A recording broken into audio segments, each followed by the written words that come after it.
southwest of Chicago, there is a small, secluded cemetery known as Bachelors Grove, and it is one of the most haunted places in the United States.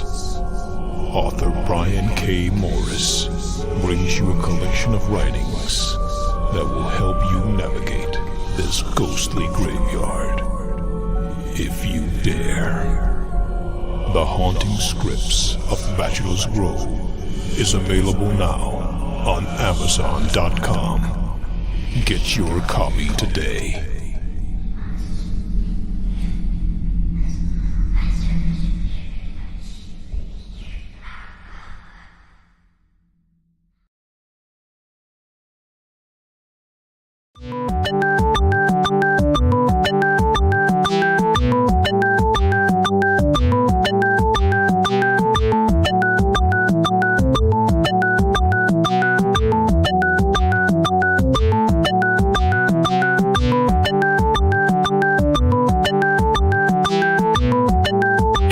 Seconds.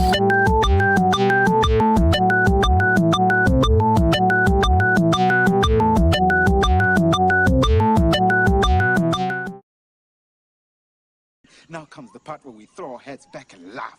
Ready? Ready!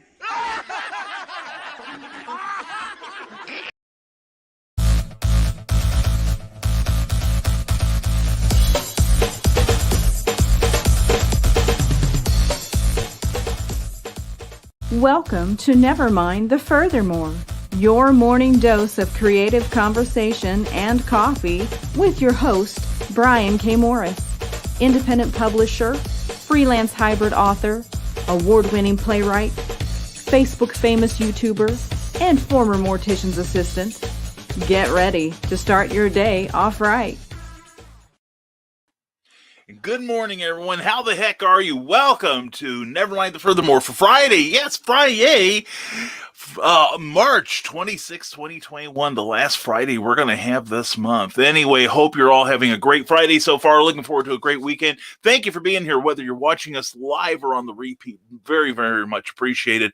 Thank you to everyone. Thank you to Plasma Fire Graphics for sponsoring today's episode. Plasma Fire Graphics, when the look of your book matters to you because it matters to your reader. Whether you're doing comic books or novels, you need a great cover. That's the thing that can sometimes tip a person into being your buyer or not being your buyer. So check with Jeffrey Hayes. He also can create all kinds of great trailers like you saw at the top of the program, as well as all kinds of promotional graphics that you need. So anyway, please check out Plasma Fire Graphics when the look of your book matters to you. That's plasmafiregraphics.com. Also, please check out their page on Facebook.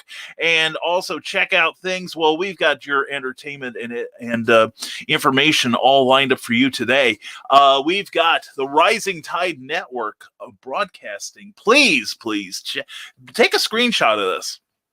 This is our current schedule right now, pretty much, and we have got all kinds of great shows for you to enjoy throughout the week. Not just stuff from me, but today we've got some great material come down the way this evening. At 6 p.m., we've got a brand new show, Drinking with the Davies. Ted and Chris Davies are going to explore the world of adult beverages, and tonight is going to be the Grasshopper. I haven't heard anyone order a Grasshopper in ages, decades, eons, millennia. But anyway, please check out the show tonight. It's always entertaining, always fun. Those two are great. Then following that at 7 p.m. is Michaela Jade's Tidbits and Scribbles. She is going to talk about the creative process and what she is doing and what you can do to make your star rise as fast as hers is right now. She's doing everything right. You want to take notes during that show. Then at 8 p.m., we've got the Historical Fencing Guild. Nicholas Tockert has a brand new book out. the companion to the simple sword, and he's going to spend a couple hours teaching you the joys of murdering each other with bladed weaponry. And who the heck doesn't like that, huh? Anyway, please check it out. High energy, high information. You will love it. And tomorrow night at 11 p.m., stupid o'clock, all times are Eastern. You figure out where you live and plan accordingly. Stupid O'Clock comes out at 11 p.m. and then at 1 a.m. will be the Stupid After Show. Please check it out. all kinds of great after convention hour conversation, with Joe Dog McKeel, Skunk Rocker, and all of the cool kids. And you can be one of them too if you check that show out. So please do. And then Sunday night is Comics, Chaos, and Sass with the charming and delightful and beautiful Heather Ellen. You will want to check that out because she lets you promote your stuff just like we do. And she's a lot more charming than I am, though. But anyway, and I understand this and I get into it. But please check out the shows on the Rising Tide Network. You will love them. Also, we want to thank everyone who is our Patreon subscribers that you see there, and you can become one of them. It's a subscription service where you can benefit your favorite creators directly with a modest financial outlay, and just $1 a month can get your name mentioned on all of our shows and our books and our audiobooks and whatever we do. If we can fit your name in there, we will do that thing. So anyway, please check us out at www.patreon.com/Brian K. Morris and see what we offer. And we also give you advanced looks at our works in progress. We have a blog called Every Blog Should Have a Name that only our subscribers get to see. And there's all kinds of benefits there. We hope you'll check it out and enjoy what we do. And we want to also thank the Rising Tide Broadcast Network for powering the show. And I think that's all the stuff I need to blather about. Let's have you folks enter the fray here. And thank you very much to Robert Beatty for sharing this show. And thank you to everyone who's given us a reaction. If you're watching us on Facebook, on the Rising Tide Broadcast Network page, or the Rising Tide Publishing page, or Kathy Jackson's books, please check it out. Please, if you enjoy any part of this video, give it a like if you would. And also, please like the page you're watching on as a thank you to our hosts. All right. Also, if you're watching us on YouTube for the better sound and picture quality on the Brian K. Morris Rising Tide Publications page, please give us a thumbs up if you would. It helps us so much with the algorithms. And please subscribe. That helps us so very much. Thank you to the 475 people who have signed up for to get notices of when we do stuff every time. So please share this video like Robert Beatty did, and it helps us so much in very many ways. And that way, when you promote, we can get your message out to more people. And speaking of promote, let's promote Pops Van Zandt. Starting tonight with the pre-show, CromCon is this weekend. It's the monthly virtual comic convention, and they do more than just comics. Please check it out. If other creatives inspire you, this is a great place to be. So please check it out. And also check out Luke Stone Studios. Luke is up early this morning. Good to see you, Luke, as always. 8:40 a.m. Good morning, Nevermoians. Happy Friday. A happy one to you. Hope you're going to have a great weekend.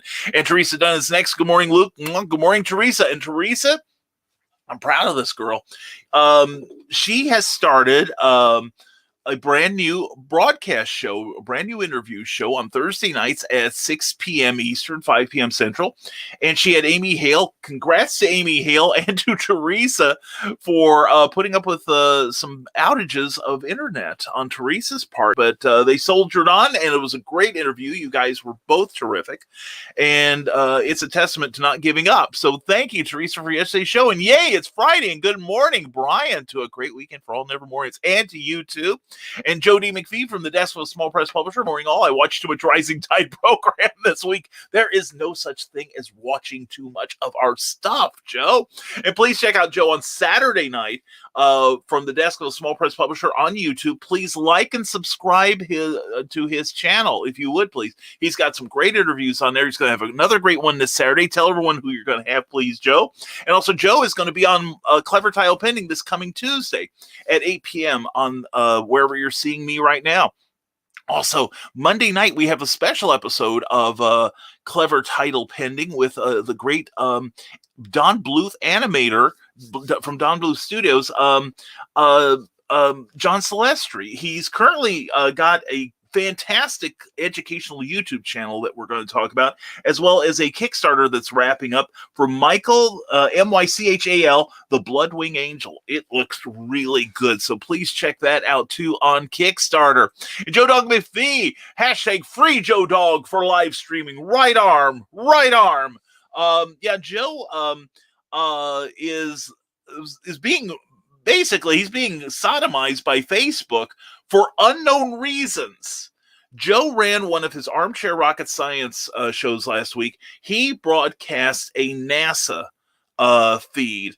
And here's a little tip for everyone.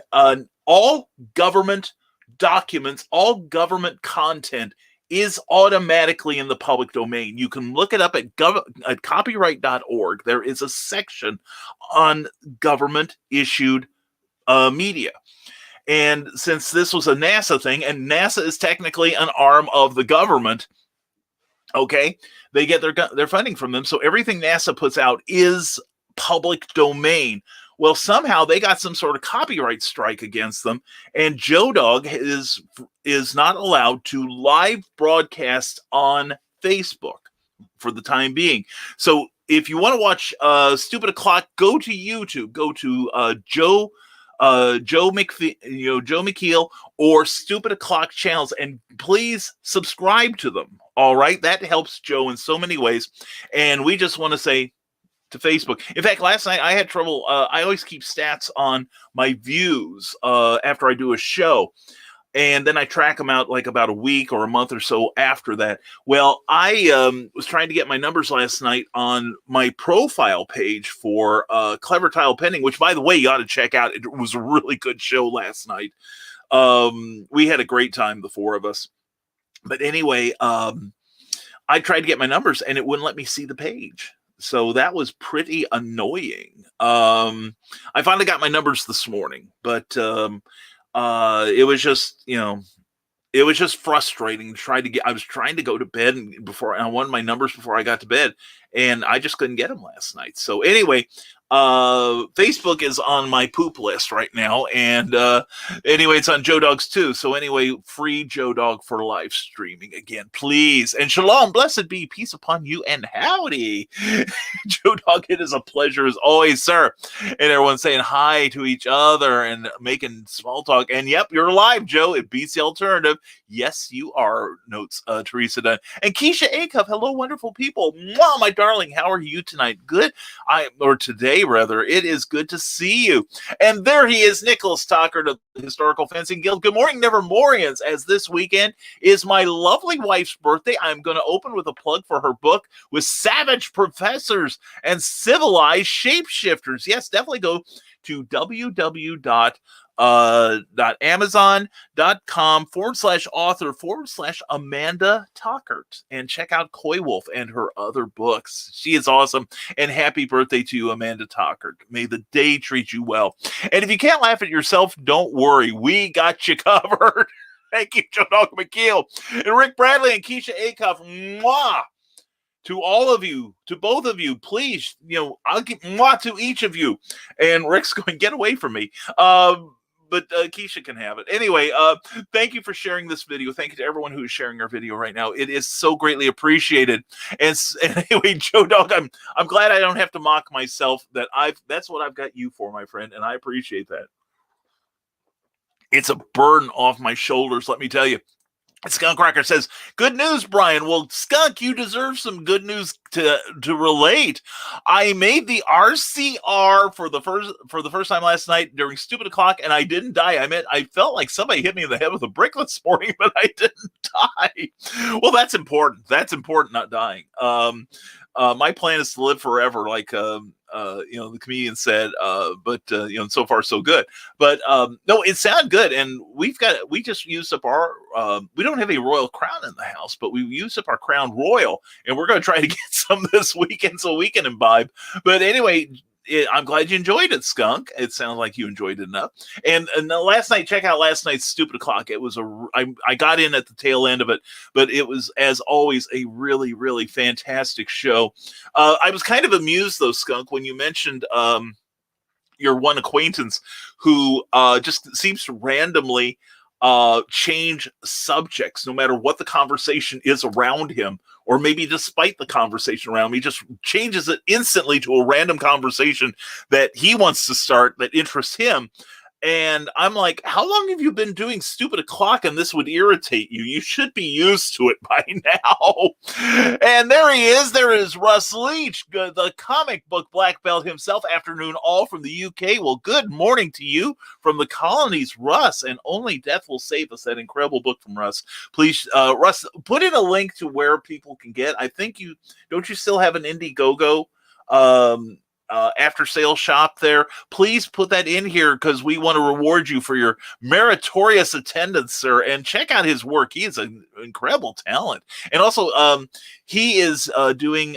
He's got a story upcoming in the upcoming Indie Volt Revolt, which has made its goal, but now we're in the stretch goal.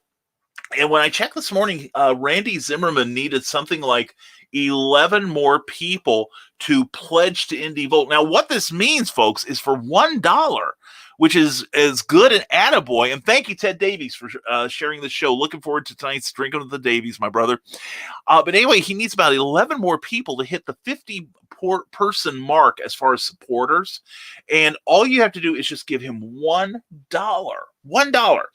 And what that means is everyone who has pledged to that title, to Indie Volt Revolt on Kickstarter, there's going to be more artwork and more story put in there. And these are one-shots. These aren't just mere springboards for other series where it's kind of a teaser and it's not all that satisfying. But the thing is, these are solid stories by incredibly talented creators like Russ Leach.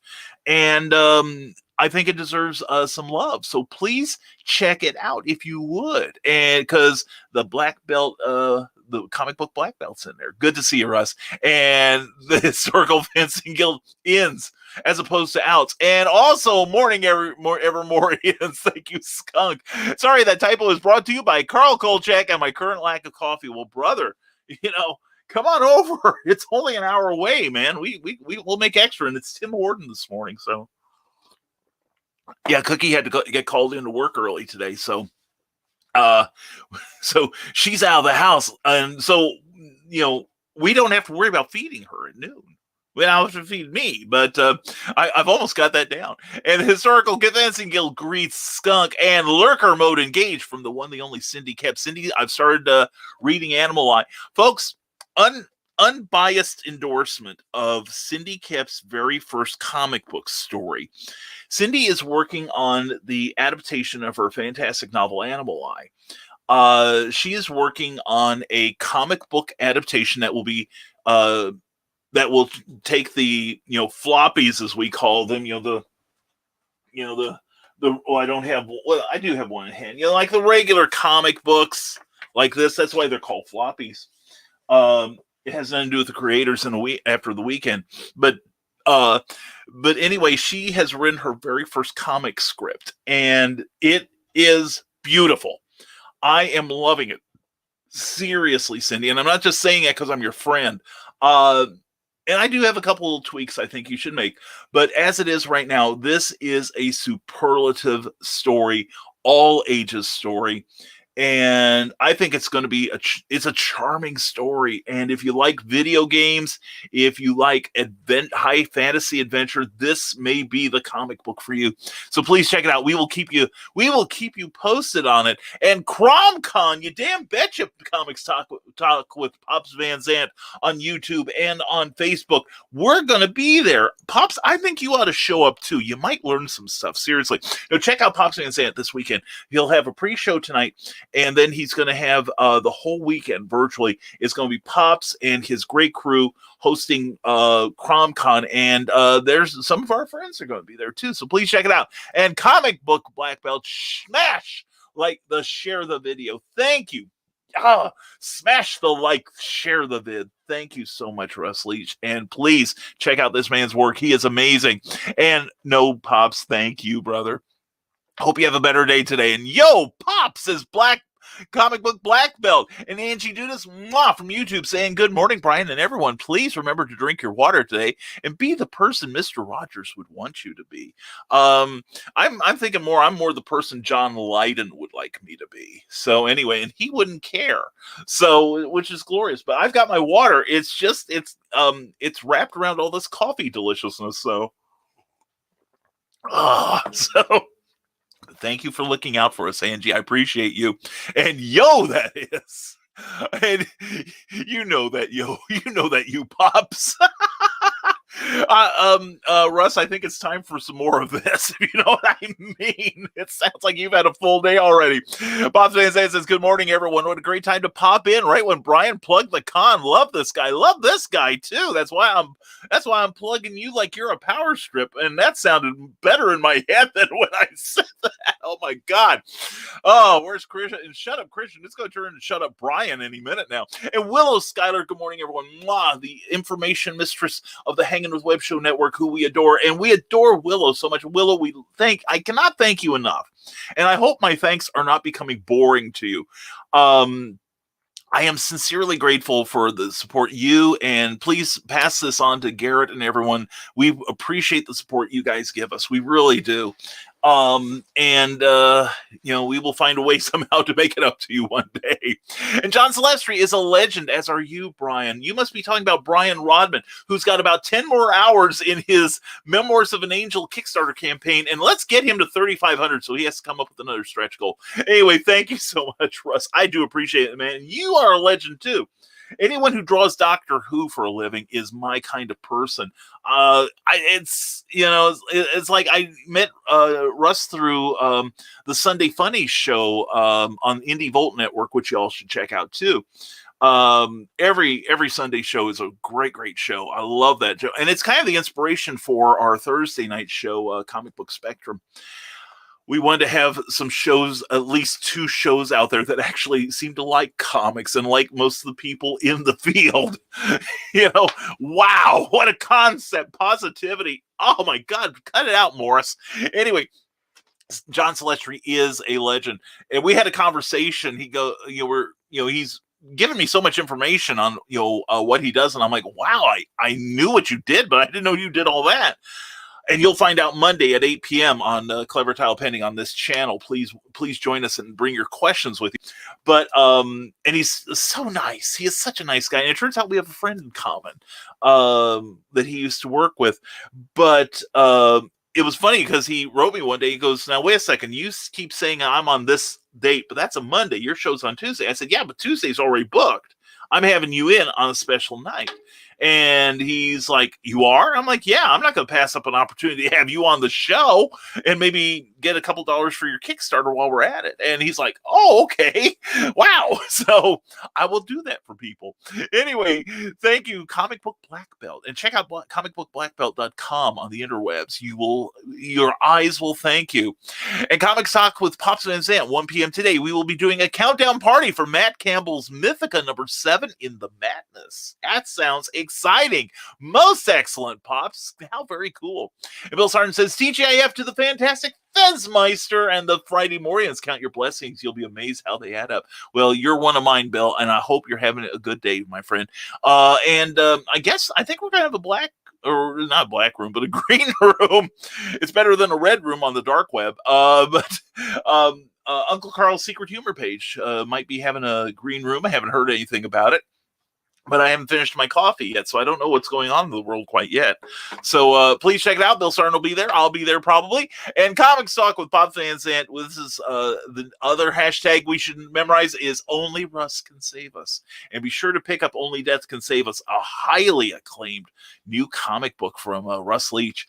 And just take in that aroma. It is the smell of awesomeness. And leave it to Zuckerberg. Yeah, Robert Beatty, I am now a victim. Yeah, and the thing is, Robert, I found out I have 2 strikes against my page, my personal page. One I knew about.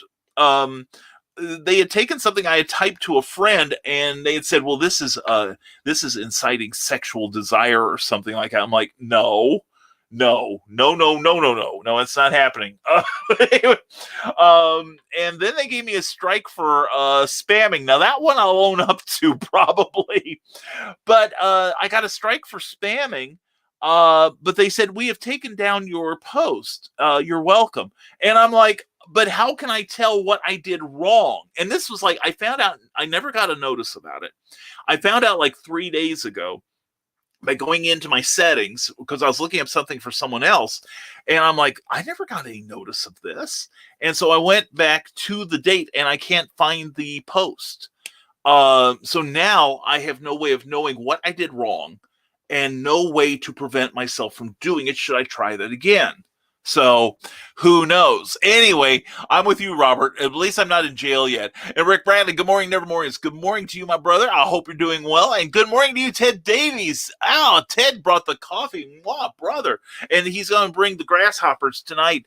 And I'm not talking about the little things that rub their legs together, but you can rub your legs with someone you love while you're having a drink called the grasshopper. And Ted and Chris Davies are going to show you how to make one. And also we'll get a progress report, I hope, on the limoncello, the homemade limoncello they're making. I'm excited about that. And it's going to be a fun time. And good morning, Luke Stone from the Historical Fencing Guild. Everyone's happy now. And look out for announcements from Luke and from Nick Tockard about an upcoming hybrids project. Rick Bradley said, you wouldn't be the first guy I've kissed, Brian. And nor would you be mine. I did do stage, you know. And Grant Lanker, good morning, all. Sorry I'm late. Well, Grant, I'm glad you're here. Angie paved the way for you. And hope you're doing well this morning, Grant. Good to see you. And Facebook is always on my poop list, says Robert Beatty, or I'm on theirs, one of the two. I think it's a mutual dislike in your case. And I don't know why, because I find you absolutely charming, my man. And we got more cool people. We just had, this is our chance. We got a brand new video courtesy of Carl.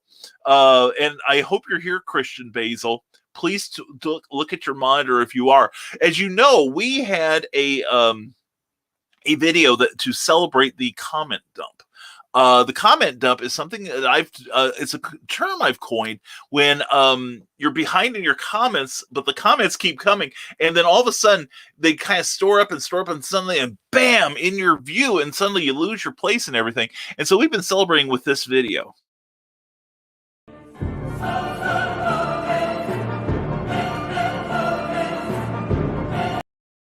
Well, now we have a replacement for that awesome video. We have a new one to. This is from someone who thought that the comment dump was a myth, and then he found out it isn't. And now here's our new video for it.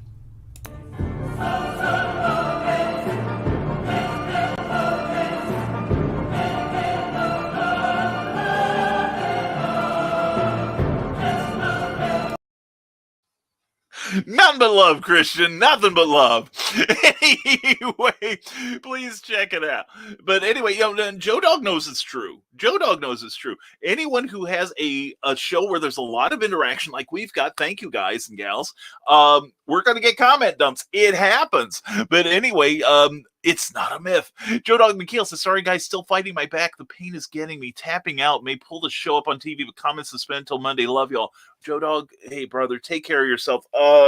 Last night Joe's back was bothering him so much they didn't have a stupid after show. Joe, I hope you're well enough to do your Saturday show. But anyway, brother, you take care of yourself. Keep me posted if there's anything I can do. I'm like 20 hours away, but at least I can feel bad for you. I just can't feel physically bad for you, I hope. But anyway, Joe Dog, please take care of yourself, brother. We need you. This world needs you, man. And Ted Davies says, see you at 6 p.m. Eastern time for Drinking with the Davies. Tonight we create the grasshopper. I'm looking forward to that. And I remember grasshoppers, again, from my misspent youth. My parents used to like to take a drink or two. And I had an uncle, he and his then wife liked an evening drink because it was very, very, very cosmopolitan. And there's a drink I haven't seen a lot lately, the Cosmopolitan. Anyway, they'd have like a martini or something, and my mom would let me take a sip of this stuff. It's not like, not like at 7 I'm going to go driving or anything.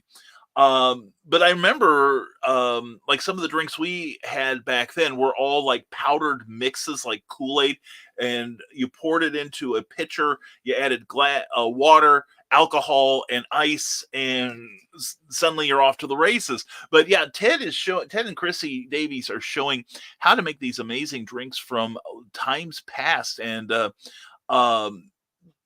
really interesting show. I'm really entranced by the first one, and I'm looking forward to tonight. So anyway, it's going to be awesome. Looking forward to it. And speaking of awesome, there is Glenn B. Fleming, the very epitome of awesome. Good morning, afternoon, Brian. Glenn, it is good to see you, sir. Hope you are doing well, my friend. Now, Ted is also in the Indie Volt Revolt anthology. He's been showing pages from that. And Glenn, you've been showing pages from that one comic story you illustrate. I have to say, I'm on your side. Your storytelling sensibilities and mine, I think, are just like that. I've been agreeing with you so far. And, something I'm wondering, was it, something you might address in another, if you do another page from that story, what was the script writer's intent? That the editor's making changes. And good day to you, Ted Davies. Pops Van Zandt has a link to that Kickstarter, the Mythic Comic / Mythica issue 7, counting this one down today. Check it out around 1:00 when Pops is going to launch that thing like a Roman candle. And Comic Book Black Belt says also go check out Indie Volt Revolt. There is an Only Death Can Save Us universe story in there. And I'm going to run an ad. We're going to try to post that and hopefully get an address for everybody, okay?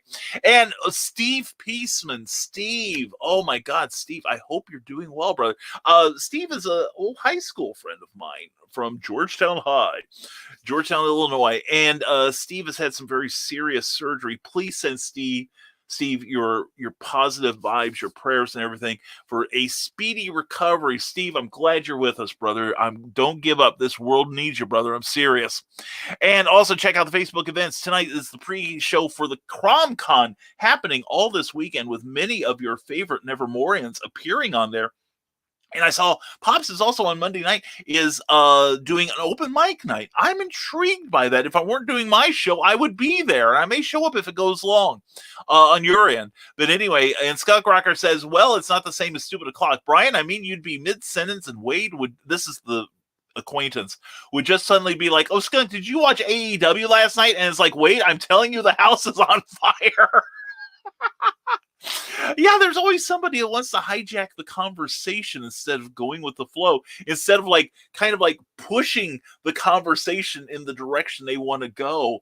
It's like, yeah, I could see where you'd want to take a metal chair to the guy's skull. I could see that. And if Brian is uninhibited today, I am worried. Grant Lankard, you should be, brother. This show we don't even know where the rails are this morning. No, Cookie's off to work, so I'm here by myself, which means I can't. The coffee I got here is the coffee I get. You know what I'm saying? I can't just go down and brew another pot. So it's when I run out of coffee, you guys better get nervous. So, but it's Tim Hortons today. Ooh, I love Tim Hortons. And anyway, also there's CromCon Day 1. Pops Van Zandt is going to be running that on Facebook and on YouTube. Please check it out, like those videos, and share it with your friends. And also Day 2, okay, plugging over. Don't you dare stop plugging, Pops Van Zandt. As Eric Hodgson used to tell me, get out the power strip. Here come the plugs, dude. This is what the show's about. Make it happen. And he lives back in the cereal box. Hey there, friends and foes. John B. Pica. Good to see you. JohnPica.com. John was going to do a ghost tour last night in the middle of what could have been a tornado. I trust you had no incident other than supernatural last night. I hope you're safe, guy. And seriously, that's exactly how he acts. You could be telling him not to stick a thigh. Okay, Skunk. And his story, I get it, Skunk. People like that annoy me too, and I used to be that way to a degree, but I've gotten better about it.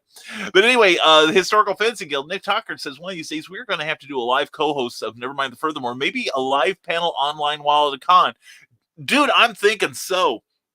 If we ever get FezCon launched, that is just what we are going to do, man. We're gonna rock the library or something. And Skunk Rocker says, stupid phone. Anyway, you can tell if not to stick a finger in a fan blade, and he would interrupt you to talk about Cobra Kai. Just no perception whatsoever. It's endearing and cute sometimes, though. I could see only sometimes.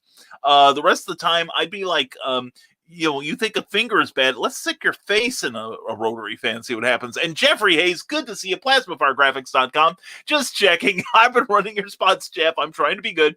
Have a great weekend, and check out PlasmaFireGraphics.com. Please check that out. In fact, you want to see what they do? They do great trailers. They do great graphics to help sell your book.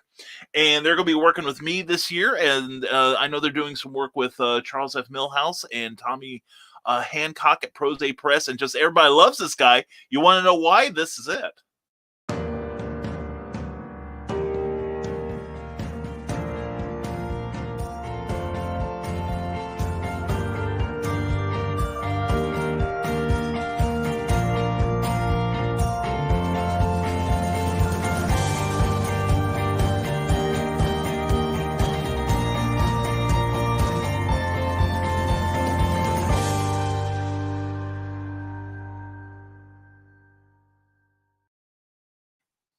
All right, and we're back now. Please check it out, plasmafiregraphics.com, when the look of your book matters to you, because it matters to your readers. All right. So anyway, joining late this AM and can only pop in for a moment, got a 10 a.m. client meeting. Well, sir, we're glad you're interrupting it just for us. Anyway, glad to see you, John B. Pica. And Friday, right? Yeah, it's been Friday all morning, man. At least that's what Cookie told me. I'm going to feel stupid if this isn't Friday and I'm still broadcasting. And Skunkrocker says, I hate this phone already. It's just not wanting to behave. Probably not unlike its owner, I'm sure. But anyway, that makes it endearing. And back in the Zero Box says, great comic book spectrum last night. Thank you very much, John. I have to say, I love doing this show. I love doing Clever Tile Pending, but there is just something about the Thursday show, Comic Book Spectrum. And the fact is, and you're doing the same thing, John. I've got you've got like Back of the Cereal Box and Comics Yum from 2 nights ago was exceptional. And I reviewed the same Captain America book because I thought it was a knockout. But anyway, John is doing some very positive stuff on comics. He takes what he bought at the comic shop that day and reviews it that night. And I think that's awesome, John. And I think between you, me, and Sunday Funnies, we got something going here. We are, I see so many comic book shows that are like, oh, comic books are terrible. Let me tell you why this creator sucks. And, here's other people I work with. Let me stab them in the back. And be sure to support my Kickstarter because that's all I want to talk about. No. I mean, we try to be positive. I mean, last night we covered basically how we accept our entertainment in terms of length. People complained that Avengers 3 Endgame or the Avengers Endgame movie was like too long because it was 3 hours. And then they were like, oh my gosh, 4 hours Snyder cut Justice League. This is going to be awesome. And I wonder how much of the hype for the Snyder cut was partly as a rebound against the Joss Whedon backlash. You know what I'm saying? But that's another idea for another show later on. But and also mini series versus extended series. We covered TV, movies, and comics last night, and plus we were talking about the new situation with Marvel Comics, where they have announced that they are going to allow Penguin Random House, which is one of the 4 big book publishers left. There's only 4 of them now. Due to attrition and acquisition, there's only 4 main book publishers now in the mass market media. But anyway, Marvel has announced that they're allowing Penguin Random House the opportunity to, or they're going to let them be their total distributor. DC is letting them do like their trade paperbacks and other hardcovers, other print media aside from the floppies. But Marvel says, here, just everything we're putting out, you distribute. Now they're still going. Your shop can still get their stuff through Diamond, but we'll see how long that lasts. But this is the last year has not been very kind to Diamond distributors, who are who up to now have been the primary source for comics and other merchandise that goes into your local comic shop. I welcome it. I really do. But anyway, thank you, John B. Pica. And check out johnpica.com for a list of all the amazing things he does. And he has an announcement about Willow. She has been tapped to join the Back of the Cereal Box as a regular fill-in host. Yay! Yay, John, and super yay for Willow. Good partnership there. She is amazing. She has grown. And Willow, if you're here, I hope you're hearing this because this comes from the heart. You have a wonderful personality, and it shows through the camera, as opposed to a dark, wretched excuse for a soul like myself. but you are a bright spot in the broadcasting media, and I think this is great. And John, good on you for getting her into the fold, because she's going to be a great benefit to you. And I think, Will, you got a great boss here too. Good to see this partnership. This makes me happy. And Nicholas Tucker to the Historical Fencing Guild goes, ooh, I was checking on Arrow 4.0 comics. What do you guys think about the split focus on direct distribution and crowdfunding? I think the majority of folks see that as an either or situation. Yeah, I do too. I mean, you're not going to get everyone to agree on it. To me, crowdfunding is another source of distribution. And for a lot of people, and to hear Randy Zimmerman talk about his travails through being with Arrow 1's versions 1 through 3, you can understand why he is sour on working with Diamond. Randy had a show on it a couple of Sundays ago, and I didn't even know half the crap he went through. And I know my own. I couldn't, like, when I was publishing small press in the 80s, I couldn't get into it was the early 90s. I remember it was the 90s. I only tried once in the 80s. But in the 90s, I got distributed through Capital City and Friendly Franks and a couple other smaller distributors. But I went to Diamond, and they sent me basically a very nasty letter saying this does not meet our exacting standards. And the day I got that letter, I went to the comic shop, and they had picked up a comic book. I didn't, I was helping, I'd stopped helping with the ordering by then because I'd moved on to PBS, but they got a comic and it was the same format the same photocopy format I was using. And it looked like somebody was trying to draw a comic book story with no script. And the challenge was to put your ballpoint pen on the paper and just keep drawing till you think you were done. It was an eyesore. It really was nothing I could recommend. And I'm like, you allow this in, but you don't think my stuff is good enough, because I had like professional looking lettering, very professional looking art for the most part. There are comics getting published now by some mid-range comic publishers that didn't look as good as the stuff I was doing back in the 80s and 90s.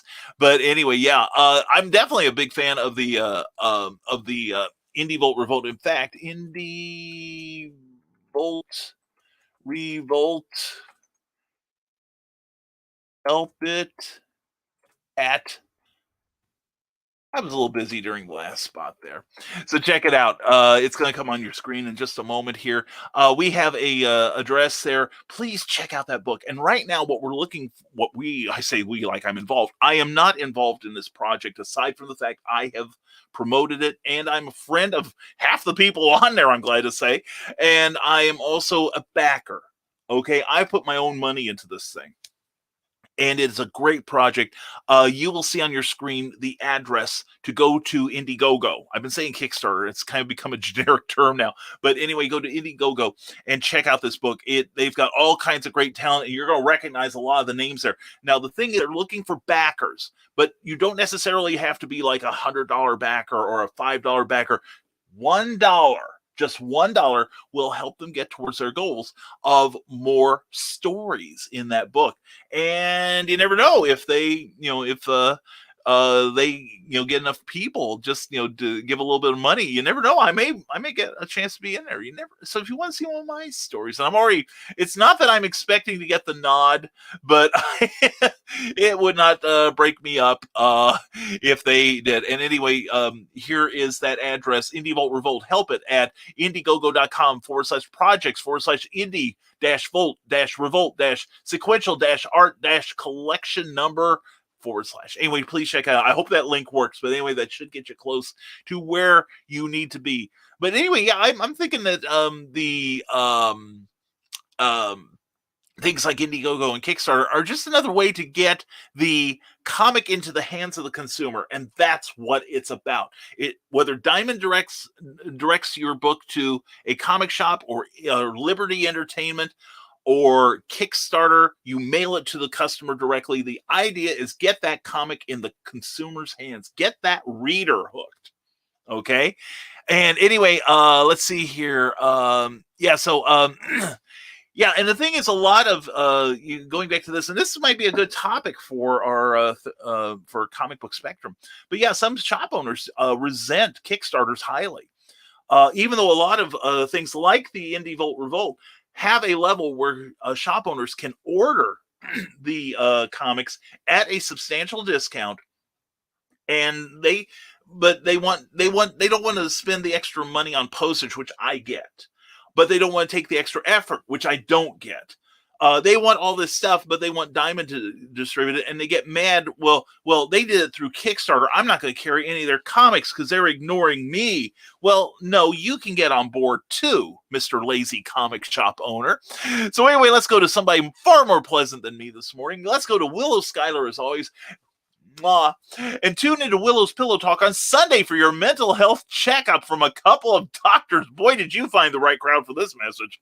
Both study the positive effects of fandom as coping mechanisms, and they have vast amounts of knowledge for our geeky minds to feed off of. Willow, please promote that on my pages. That sounds like something we all could use, especially the person under the fez. So please, that sounds really good, Willow. I'm looking forward to that. Of course, I always look forward to when you're broadcasting. You are a joy. And tomorrow AM, we are doing a soft pilot for our new spin-off show, Ice Cream Queens. We'll introduce them as our special guests. Says back in the cereal box, check out the broadcast empire of John B. Pica. You dog, you keep going, brother. Also, check him out on Patreon under Impossibilists, and check out his awesome comics coming out. And Skunk Rocker says, Mark Patton is still my favorite screen queen. Mark, okay. I'm not aware of Mark Patton. Anyway, Skunk Rocker says, which reminds me, I need to get that documentary he was in where he talks about being a gay horror actor. Oh, okay. Oh, I get that now. Okay, I just need to catch up on that, Skunk. That sounds cool. That sounds interesting. I would be interested in that too. And good morning to Philip Thompson. Philip, good to see you, sir. Hope you are doing well. Hope you are coping with Facebook as we all are. Philip's having troubles with them too. And Brian Nance, morning, everyone. Brian, good to see you, sir. Hope you're having a great Friday and looking forward to a great weekend. And well, I'm glad someone finds me charming. A lot of people tell me I'm an a-hole. Well, I get the same thing, Robert. So it's from one a-hole to another. I dig the hell out of you. How's that?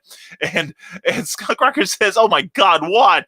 I don't even know how to handle that right now. I'm trying not to crash my van. I'm laughing so hard.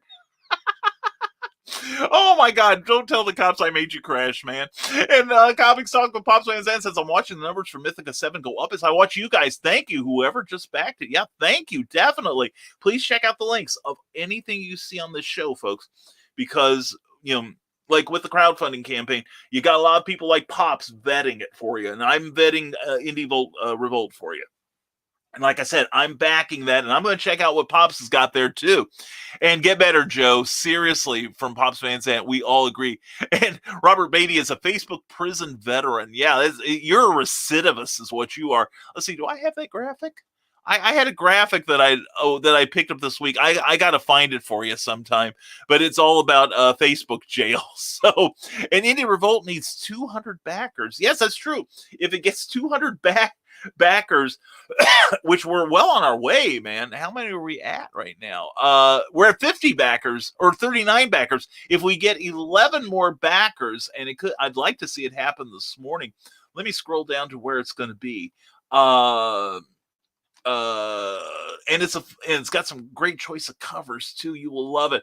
At 50 backers, Revolt grows another 8 pages with the addition of a brand new hero bot story by Randy Zimmerman and an artist to be announced. And the 50th backer to the campaign, minus those backers who had to cancel and be refunded, if no one else cancels, it looks like number 54, will receive a mischievous sketch by the charming and delightful Daphne Lage, who is also the co-host of the Sunday Funnies show on the Indie Volt Network. So please, and not launching it, counting it down to the end, says Pops Van Zandt. Thank you for the clarification, brother. And Rick Bradley says, so I have this author page on Amazon. Good for you, Rick. Bless your little heart. From the comfort of your own home, you can access 4 amazing books, namely The Nightmare Collective, Marvin's Night Out, Tales from the Weird and Strange, and Pulp Reality #1. Go to Rick Bradley's page on Amazon. Check out the great work this guy is doing. He is so very talented. And yes, the check cleared, Rick. You're welcome. Anyway, Skunk Rocker says, well, I talked about this briefly last night on Stupid O'Clock, but I wanted to get Brian's opinion or whatever. Just Doom Patrol. What the hell is Doom Patrol? Doom Patrol premiered in my, let's see, was it My Greatest Adventure number 80? It was created by Arnold Drake and Bob Haney. Arnold Drake was wrote a lot of great stuff. He wrote the X-Men for Marvel. He wrote number of other B books, I guess you'd call them. This was as close to an A book as Arnold ever got, darn it. He was a fantastic writer. And also artist Bruno Premiani. And it was the story of three people who had gone through horrific accidents and become kind of, freaks to the rest of society. And they were united by a man named Niles Calder, who had been wheelchair bound. And throughout the years of the series, it turns out that Calder engineered their accidents so that he would have somebody to help take down one of his greatest enemies.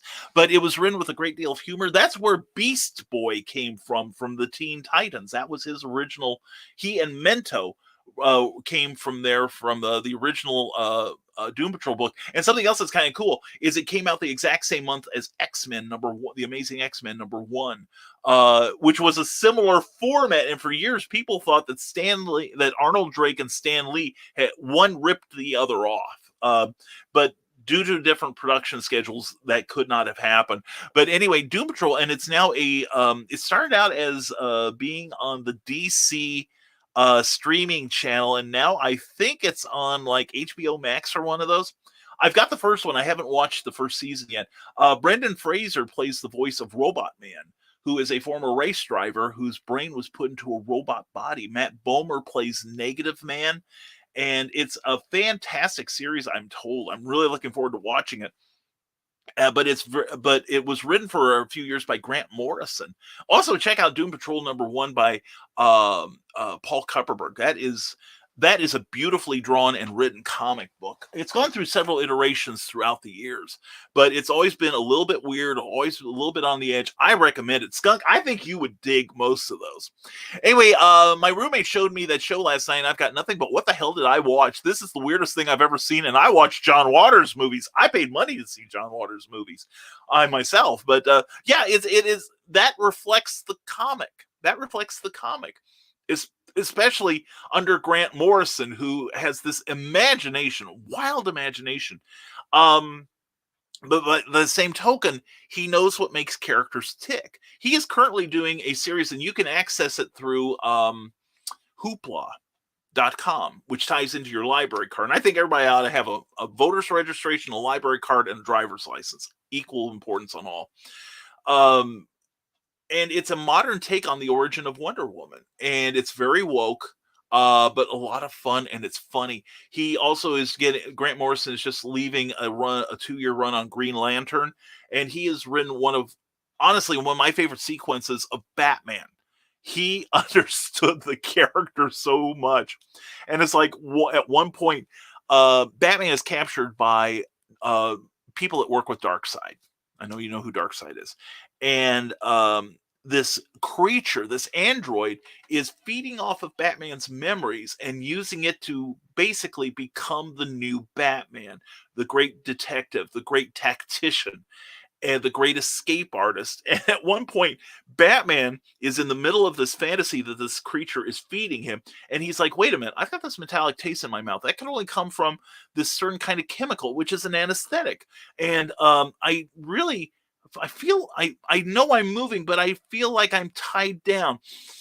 Take a deep breath. I think I'm in a laboratory. I smell cleaner and disinfectant. I have been captured by.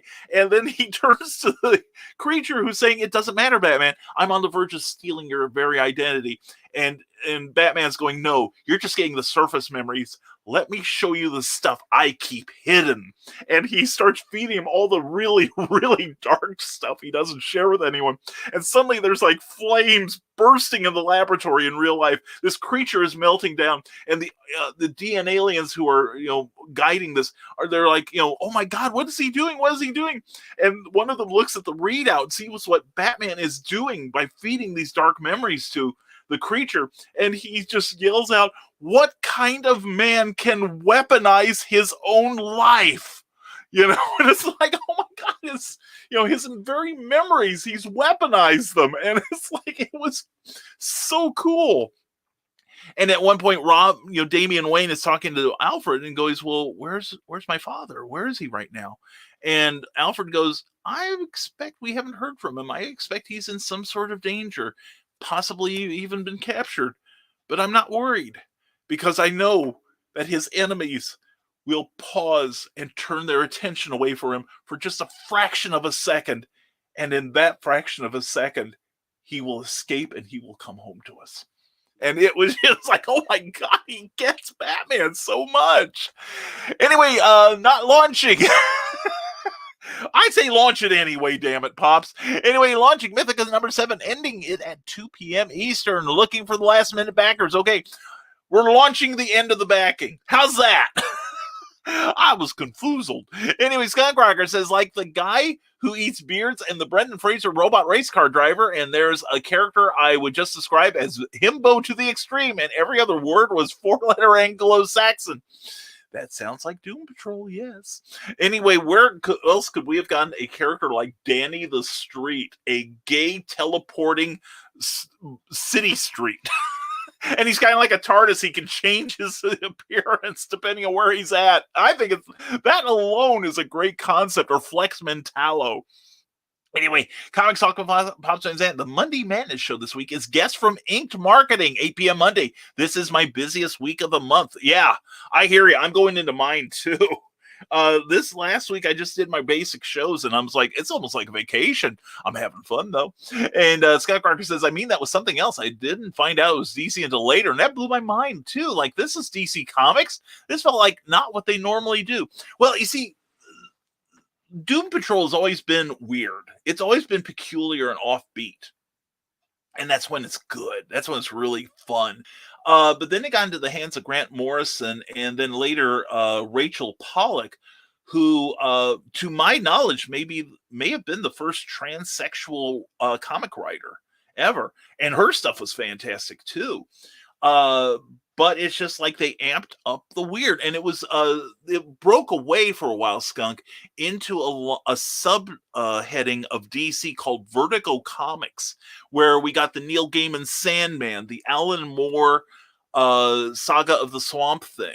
And you've got to read those. Oh, dude, you've got to read those if you haven't already. He just Alan Moore, the same guy who wrote Watchmen, turned that series on its ear with just one issue, his very first issue. And it took like some classic DC characters like Prez or Shade the Changing Man or Tomahawk and made more realistic versions of them, or actually amped up the weirdness on them. And then it had a number of original works too that started and ended at Vertigo. One of my favorite was Sandman Mystery Theater. Well, this is a DC transplant again, but they treated it like a noir pulp novel. It was very realistic, a lot of fun, really good stuff. Anyway, I just want to know what you thought. I'm a big Doom Patrol fan from day one. I read that when I was a kid. I have not seen I've seen snippets of the Doom Patrol TV show. I'm going to hopefully start watching it next week or two. So I will give you a full report then, Skunk. But anyway, I'm glad you're checking that out. I hope you're enjoying it, the future episodes. Back at Stereo Box says no weather issues last night. Good. But we did have great experiences with ghosts. The guests captured orbs on camera. Wow. Very, very cool indeed. Oh, man, that's awesome. That's cool. And yeah, I was concerned for your safety because I know a lot of people in that weather belt that goes through like Southern Illinois, Southern Indiana, Louisville, etc. That they were having some issues last night. So, and we had quite a bit of rain during the night here in Lafayette, and we were well north of it, but most of the bad stuff actually went south of us. Thank you, God. Anyway, Crom Talk with Pops Fans and CromCon will be broadcast live from the floor of an actual con someday. Well, dude, long over. Well, of course, this last year, what could we do, right? But yeah, that would be good. A lot of cons are talking about interactivity where, like guests could call in like on like a Zoom call and then talk to the people there at the physical show. Imaginarium this year is going to be doing something like that. And Pops, I'd be talking to somebody maybe that'll let you have like a couple hours on the floor, or maybe a booth where you could broadcast CromCon and have creators show up there and interact with your virtual audience. Just a thought, which I'm sure you thought of already, because I'm way behind on this stuff. Anyway, Ted Davies says, check out the books by Glenn B. Fleming on Amazon. Check that out. Those are awesome books. Glenn was on Clever Tile Pending, and, we've been friends very recently, and I'd done my research, but I'm like, he's showing me all this stuff he does. He's like, wow, this is great stuff. Glenn is so very talented, and he's part of Indie Volt Revolt. Please check that out just for him and just for Russ Leach and just for yourself. You deserve it. You've been good this week. Historical Fencing Guild. Skunk, don't you hate when the middle of your sentence just interrupts the start of theirs? Yeah. Oh my God, how cruel. Glenn B. Fleming says, the editor who wanted the change was one of the splatter generation. I'm not. I have more subtlety. I'm with Alfred Hitchcock. In terms of storytelling, make the audience see it in their mind, not on the screen. Amen. Well, that's like I told you. I think it was Jim Steranko said that whenever possible, sometimes it happens, sometimes it doesn't. If a character in one of his comic stories throws a punch, he wants it to end, the scene to end here, and then maybe on the end, the last panel of a page, and then you supply the brutality from there. Maybe you see the aftermath, which was just like Hitchcock used to do, and Will Eisner used to do that a lot too, that you see the impending violence and you see the aftermath and you get to fill in what's there. I agree. I mean, Hitchcock influenced me as a writer to think visually and to think with, don't be afraid to be as subtle as you need to be sometimes, and definitely use humor. Humor is big. And check out Brian K. Morris on Amazon. Thank you, Ted Davies. I appreciate you, brother. Thank you. You didn't have to do that. You're awesome. And Philip Thompson says, what do you think of my cover and see my winners? I haven't seen your winners yet, but I do like your art, man. I'm so glad. And Jeffrey Hayes rocks. Just saying. Ted Davies, I could not agree more. And comics are awesome, says thecomicbookblackbelt.com. I agree. That's why I love doing them. I love reading them, even to this day. And Clever Tile, not Clever Tile Pending, but on Comic Book Spectrum, we buy the current comics, and our philosophy on this is that we want comics that we review comics that you could turn right around and get, either like reading them like through Comixology or Hoopla.com, or calling your local comic store and saying, do you still have a copy? I want that, put that in my pull box, would you please? Or you can order it online. We want somebody to be able to turn right around and get that book. In fact, in fact, we were talking during our after show last night that we're all four going broke doing this show because we hear each other's comments on comics and we're like, damn, I gotta check that out. I've been checking out what Clyde, Eric, and Brian have been reading, and they're all like, man, we gotta get that stuff you're reading too. That sounds good. So we have a policy of if we can't say anything nice about a book, and we have gotten some books that we cannot say anything nice about. It's like, what a letdown. We save that for the after show. In fact, we were ripping one. I was ripping one apart last night after we got off the air. It was nothing you'll find in your local comic shops. Anyway, Robert Bay says, visited Grayskull Collectibles in Indianapolis yesterday. Bought me an Orko action figure because it reminded me of you, Brian. Oh, that's cool. How very cool. Yeah, I've heard of that place. I don't think I've been there. But I've got to check that out. But anyway, thank you, Robert. And I thank you. And Orko thanks you. And all the Masters of the Universe. And, you now have the power. Scott Cracker says, Nick, if I could send gifts through chat and have you see them right now, I would send one of Ice Cube from Friday, just glassy-eyed, staring with contempt. None but love. And by the way, that Brian said, yay, reminds me of Howard Wolowitz from Big Bang Theory. I'm channeling, man. I'm channeling. The Historical Fencing Guild says, does John Pica use the Eric Hawkins scoring methodology? It's a 7.5, maybe a 6, 3.7. 2 hours later, I'll give this book a 2.5 if it comes free with the purchase of a hamburger. Yeah. Yeah, we were talking last night. Eric was reviewing a book. The more he talked about it, he lowered his his score. Clyde Hall has got us all now doing number reviews. This is like a 9 out of 10, and I seem to be a lot more charitable than most of the panel. I gave John B. Pike. John saw it, but I like last night. I gave the Captain America 80th anniversary edition a 9.9, and I'd gotten that extra point if they had given Stan Lee more of a mention instead of just kind of like, yeah, Stan wrote that story. That's nice. Anyway, give him some love too. But we were teasing him. At one point, Eric had to leave to take care of some real life business. And when he came back, we all were thinking that we would come back to see him pouring lighter fluid over that comic book and urinating on the ashes afterwards. So it's like, this comic is now a negative 24. I don't know what I was thinking. So anyway, it was a fun review, a great review for a interesting comic book. Yeah, and he's going to buy the next issue, so I guess he couldn't hate it that much. Comics Talk with Pops Van Zandt on YouTube says, announcement, December Lace is now a guest co-host for the Monday Madness show when her schedule allows. She will be joining myself. She's awesome. I love December Lace. I haven't had much of a chance to talk to her, but every time I see her on somebody's show, I think she's fantastic. Man, you guys are expanding. I love this. You and John Pike, this is great, Pops. This is great. And Willow has a great personality and enthusiasm. Two things you can't teach. That's true. Because I've been trying to learn great personality and enthusiasm. I don't have either one. I just get by on caffeine and spite. So that's why we need Willow in our lives. And here we go. And John Running says, how does an artist get on your show to promote their project? Generally, John, we don't use the morning show for, like personal appearances because I found it kind of, unless you wind up being a co-host and then you're in trouble. But basically, what you can do, if you want to promote a project, please just put in a link for it. Okay. That's how most people do. And they kind of like, I will say we do, if I get to know you and I think, you'd make a great guest. And then sometimes we have people come in and co-host. But generally the show is just generally interactive conversation. As far as clever title pending goes, it is one of those things where we have people on who are interesting, who have something to say, something that I think our audience will learn something from.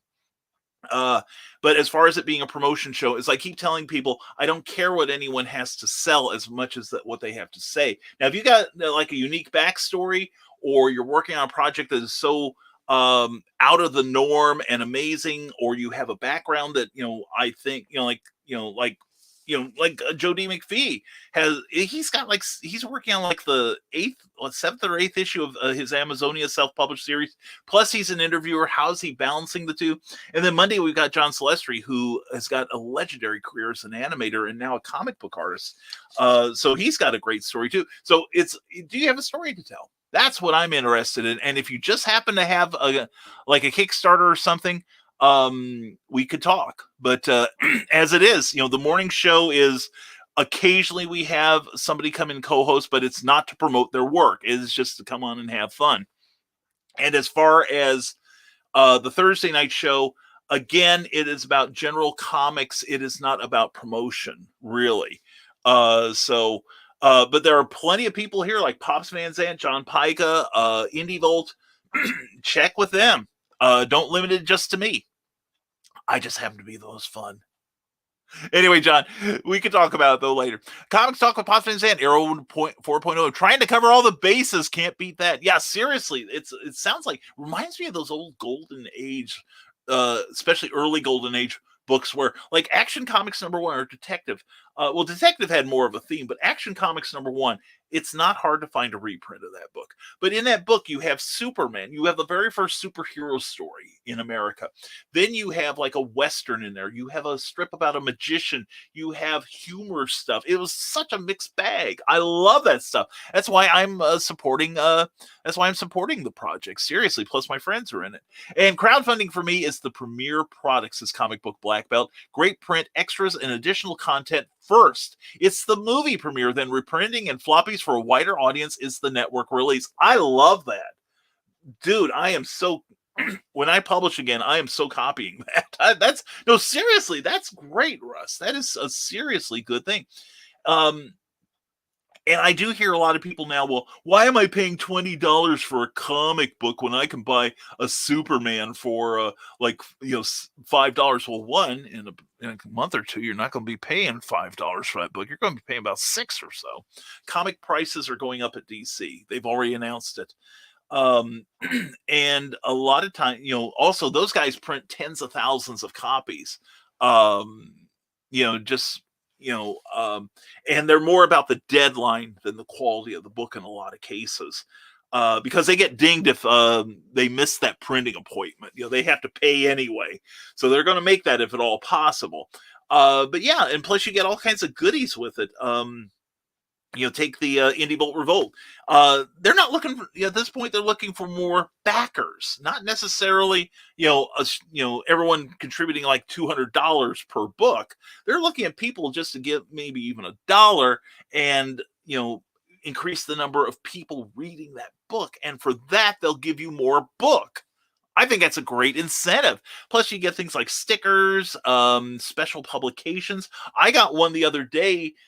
Didn't care much for the comic itself, but the 2 comics that came with it as kind of a bonus, I'm like, these are good. And I'm actually, like we were talking in the after show last night, I'm going to be trying to find the other 5 issues of this miniseries. And I was told that one of them's currently funding. I'm going to hunt it down this weekend because I really, really enjoyed it.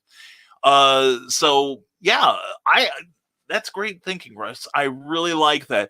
And don't forget, we've been talking about Indie Bolt Revolt, and right there from the Rising Tide Broadcast Network, a name you can trust. Please check out that address and go and please give that.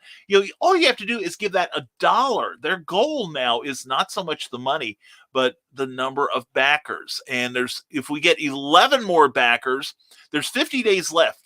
Yes, there's 50 days left, but check out that project. I will, in fact, I should share the screen on that. Share screen.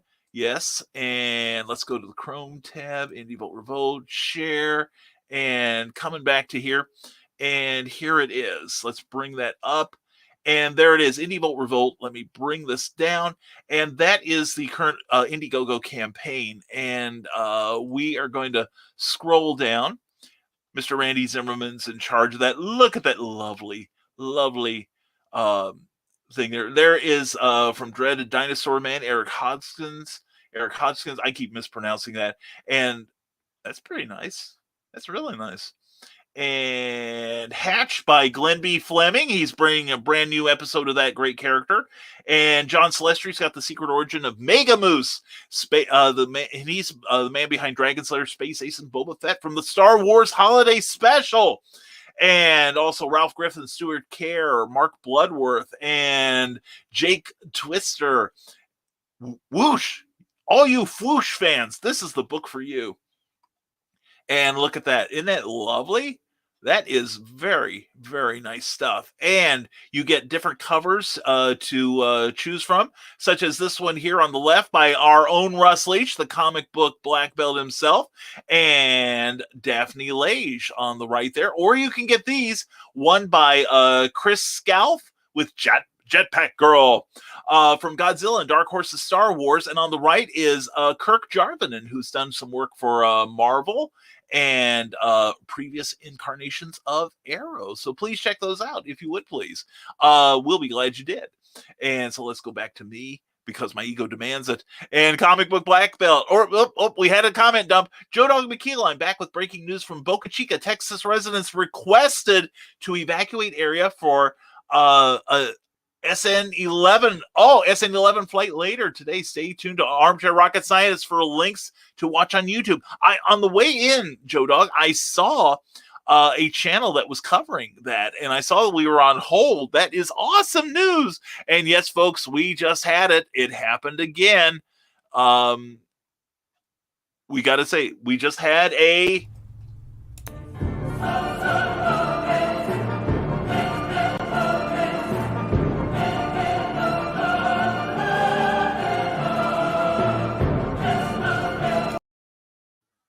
Yes, we did.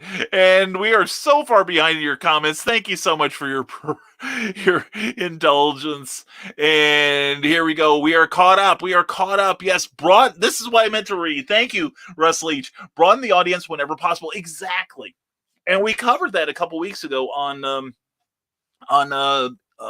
Comic Book Spectrum, that it's a collaborative effort. I feel that not enough is being done to broaden the comic book audience. Of course, then again, what you hear from DC Comics management these days is like it gives credence to the idea that in a year or two, we may not be seeing comic books per se from DC. It may all be trade paperbacks.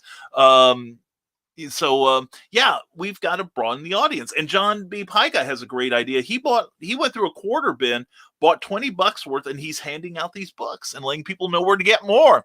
And Willow Schuyler, congrats from Ted Davies and from me. Definitely Willow Schuyler, yay for you, and yay for Ryan Permisson. Happy Friday, Nevermoians. How are you? How are you, Ryan? That's even more important. Check out the latest episode of the podcast, Talking Movies, at anchor.FM, the Nerdcast, episode 91, because 90 just wasn't enough. It just keeps getting better and better. Check out what Ryan does. He's awesome. And I think we may launch a dedicated Back of the Cereal Box patron. Oh, very cool, John. Very cool. Good for you. Well, you know, mine is I can barely manage the one I've got. I think I do a terrible job of it.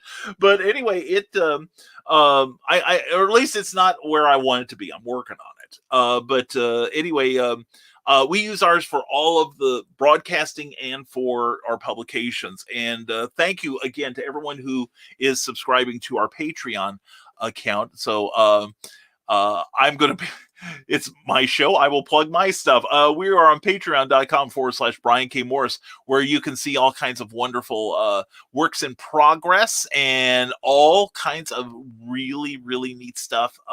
Also a special blog that only our supporters get to see, and only $1 a month will get you something, including a mention on everything we do. And subscribe to that channel, O'Brien Permissons, for great nerdy content. Go to Nerd Culture Channel. I am there, and that's a great channel. It really is. Ryan does a great job with that. And the Eric Hawkins, 1/4 of the Comic Book Spectrum cast last night. Great job, Eric. Morning. Sorry I'm late. Had a conference call. Well, we're glad you're here, brother. Thank you for sticking around. And I quote with special guest Rose M. Rose. She's fantastic. This Saturday at 12 p.m. noon Eastern time on that channel there. Please check it out. Comics Talk with Pops Van Zandt says, until you are permanently banned from Twitter, you do not know the pain. I don't know that getting banned from Twitter would be a pain. I just don't do anything with Twitter. I really don't. It is a flaming cesspool. And I appreciate you, John, and every one of you here. And Willow, we appreciate you and we love you. We really do. You are such a bright voice in all of the darkness and negativity that is the internet, and that's why anything you do, I'm supporting you. Seriously. And Pops Van Zandt said, from Decimal Small Press Publisher, Joe D. McPhee says, Pops, why not get the bulk of the madness to back? Help close that gap with your people. Yeah. Seriously, good idea there, Joe. And Skunk, and also back of the everyone should know from Decimal Small Press Publisher, Joe D. McPhee will be on Clever Tile Pending this coming Tuesday night at 8 p.m. So please subscribe to our YouTube channel, Rising Tide Publications, as well as the Facebook page you're watching this on now. It's going to be a great show, and I'm not saying because of me. Skunk, says the Historical Fencing Guild, just blast the AT music while driving a van. It makes you magically repair damage, able to jump like the General Lee and sprout 80s era's firearms. Side effects may include sudden cigars. That's true. And also remember that you can fire like 1,000,000 rounds of ammunition from one clip and not kill anyone.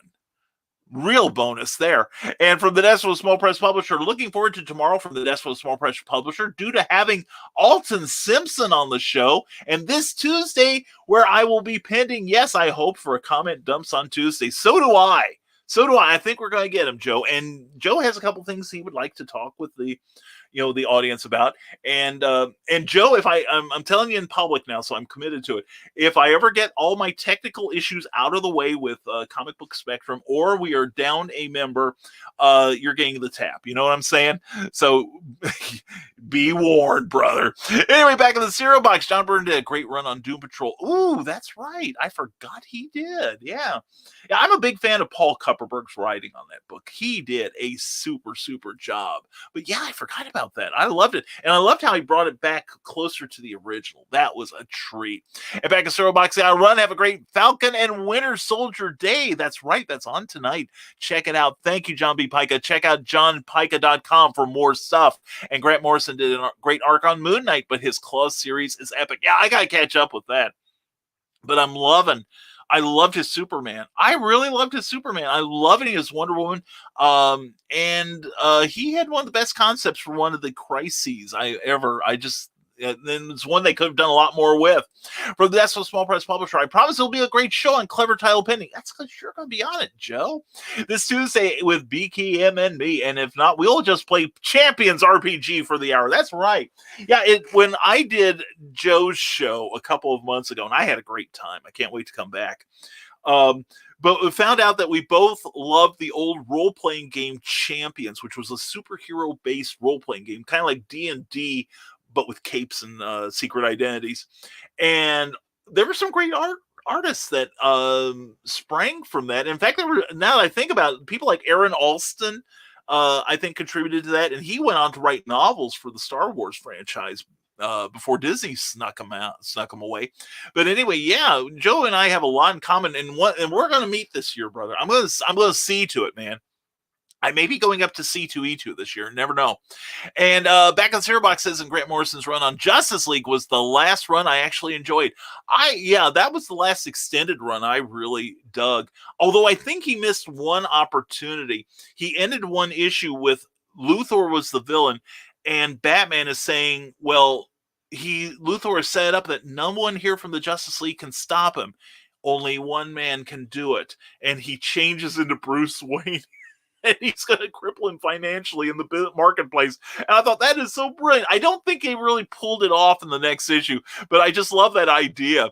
Say, okay, out for real now. John B. Pike, have a great weekend. Enjoy tomorrow morning at 9 a.m., 8 a.m. Central, back of the cereal box, where you get to eat sugary cereal, get hyped up, and listen to all kinds of good geekiness. Check him out. He's got some great shows on his channel going.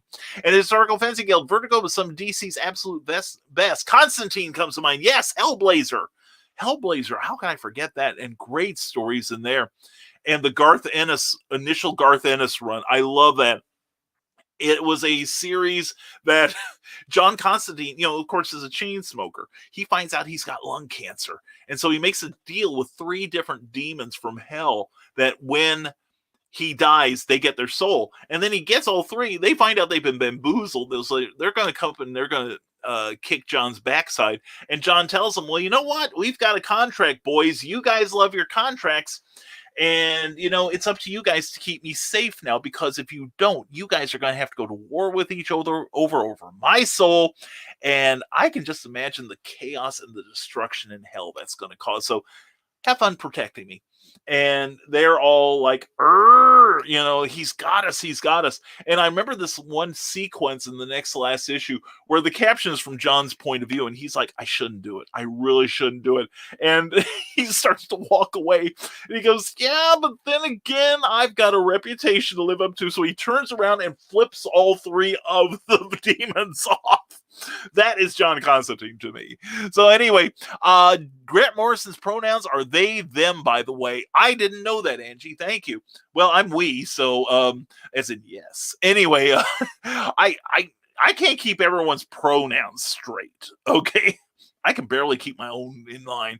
So anyway, Philip Thompson, are you going to any PopCon? No, I am not going to go this year. And Booth and Roving Reporters, there you go, Pops fans. And now you're talking, and Brian Rodman's checking in, part of the great Comic Book Spectrum panel from last night, and always good morning, my fellow Brian and Nevermoian. Sorry I'm late to the party. I'm on a fancy-dancy programming project for the day job. Mostly it's just me cursing at electricity. I understand that. Brian versus Technology, Dawn of Tech Support, film at 11. And and Brian versus Technology 2 Electric Boogaloo. This time it's personal. Yeah, I understand. Also, Brian, go to brianrodman.com. He has got a Kickstarter for the 7th issue of Memoirs of an Angel. I know he's going to promote. It's in its last 10 hours or so of existence. Please check that out. And let's get him. He could make, he's last one I checked this morning, we're at about $3,200. If we get him to 35, he's got to come up with another stretch goal. Make him do that, and he's already sweetening the pot as it is. And Cindy Kep is with us. Mwah, sorry I'm so far behind, hun. Happy Friday. If this week had gone slower, it would have gone backwards. Oh dear. I just have to survive till 4 p.m. today. Then I'm free for a couple of days. Well, Cindy, I will be out. I'll be on the edge of the encampment. I'm cutting some of the barbed wire for you. If you could just crawl under it, I will see that you make it to the underground, okay? Anyway, Cindy, thank you last night for your comments on Comic Book Spectrum. Much appreciated. And loving the Animal Eye comics so far. You'll get a report this weekend. And a good place to get for weekend fun, hey, that's me on Smashwords. Check out my ebooks there. Thank you so much. And I'm on Amazon too, according to Cindy. She must know.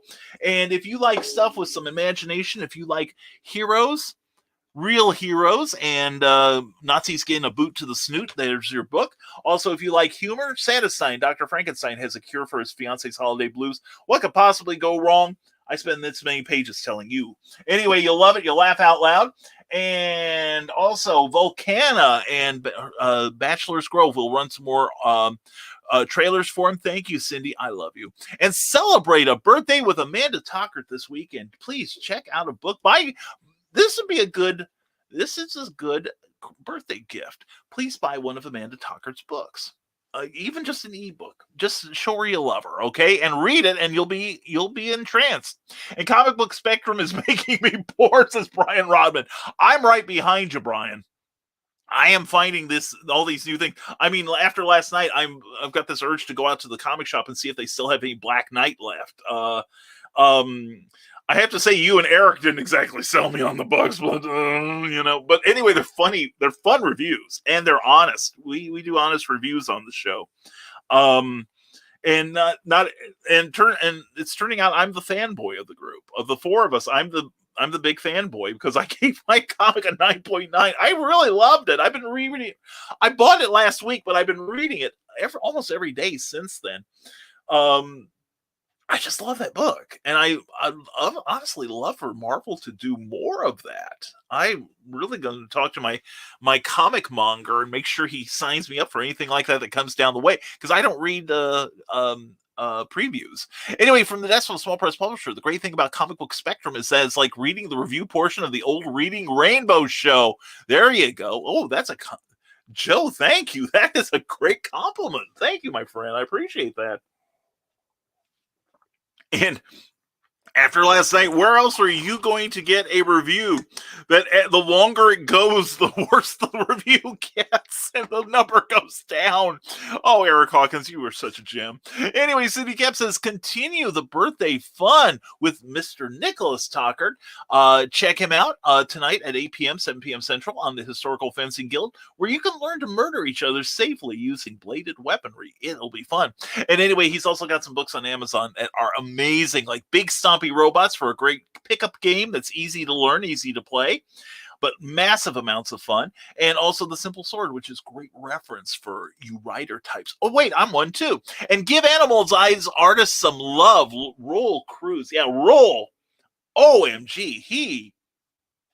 He's perfect. He is like, you guys make a super team. You really do. I'm loving the comic. I do have some suggestions, but nothing. I think I've only got one redraw so far. I'm about a third of the way through it. I'm really trying to read it carefully. And yeah, that was the himbo guy, Flex Mental or whatever. I thought at first he was Liam Neeson. Yeah, Flex Mentallo, the hero of the beach. memory muscle power and all. Yeah, he's interesting. He is interesting. And in fact, Skunk, just to let you know, there has been a really good couple of years of new Doom Patrol from an offshoot of DC Comics that's headed up by Gerard Way of My Chemical Romance. Gerard writes some comics, and he's been writing a lot of co-writing the Doom Patrol, and it's been the best of all the generations before. The first year is magnificent. The first year was fantastic. Second year, I'm not enjoying quite as much, but it's still worth reading.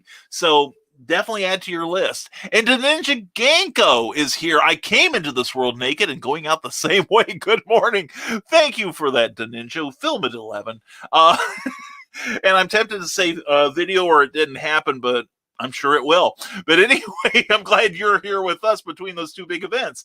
And Cindy Cap says Omaha QuadCon and Comic Toy and Omaha QuadCon Comic and Toy Show, April 17th and 18th. And Cindy Cap will be there with books, dragons, Martians, and more fun. Check out their series of shows at quadcitycon.com. I never did hear from John. I sent him a message through his website. I guess either it got intercepted or foobarred or what. I do want to do a couple of shows down the road. But I'm glad I didn't do it, though. Was it last weekend? Because I got my COVID shot like the day before, and I did have a reaction. I thought being 4 or 5 hours away from home and not feeling well is not a good look for me. But anyway, go to ckoepp.com and check out Cindy Cap's newsletter, which I got to check my email.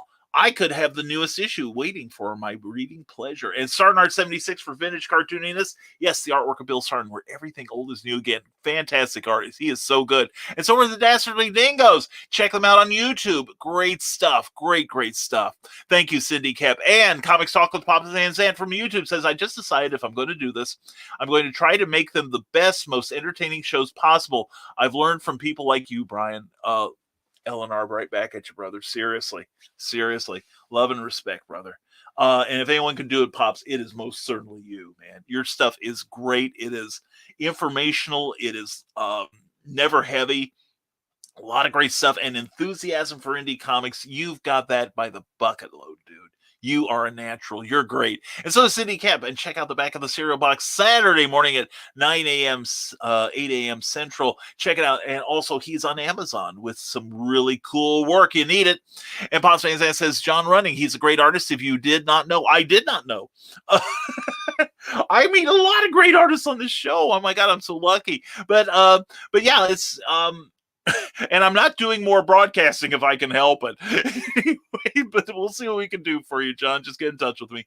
And Legend of Traveling TARDIS is right there every Tuesday night at 6 p.m. Christian Basil has a great show. And Melanie Dean had a great show this week. She is awesome. And Cindy Cap says also don't forget to tune into her broadcast too. And that's Amy Hale. Amy Hale had to not do the broadcast last night, Creative as Hale, due to possible tornadoes. I do want our people on the network to be safe. But anyway, she will be back. She will be, I believe she's in all, but yesterday she did have time to do Teresa Dunn's evening show. Please check it out on Teresa Dunn's profile page on Facebook. All right. And Comic Book Black Belt would love to come on and talk to you about my time on Doctor Who and my journey as a comic book artist. If you think that might fit, just shout.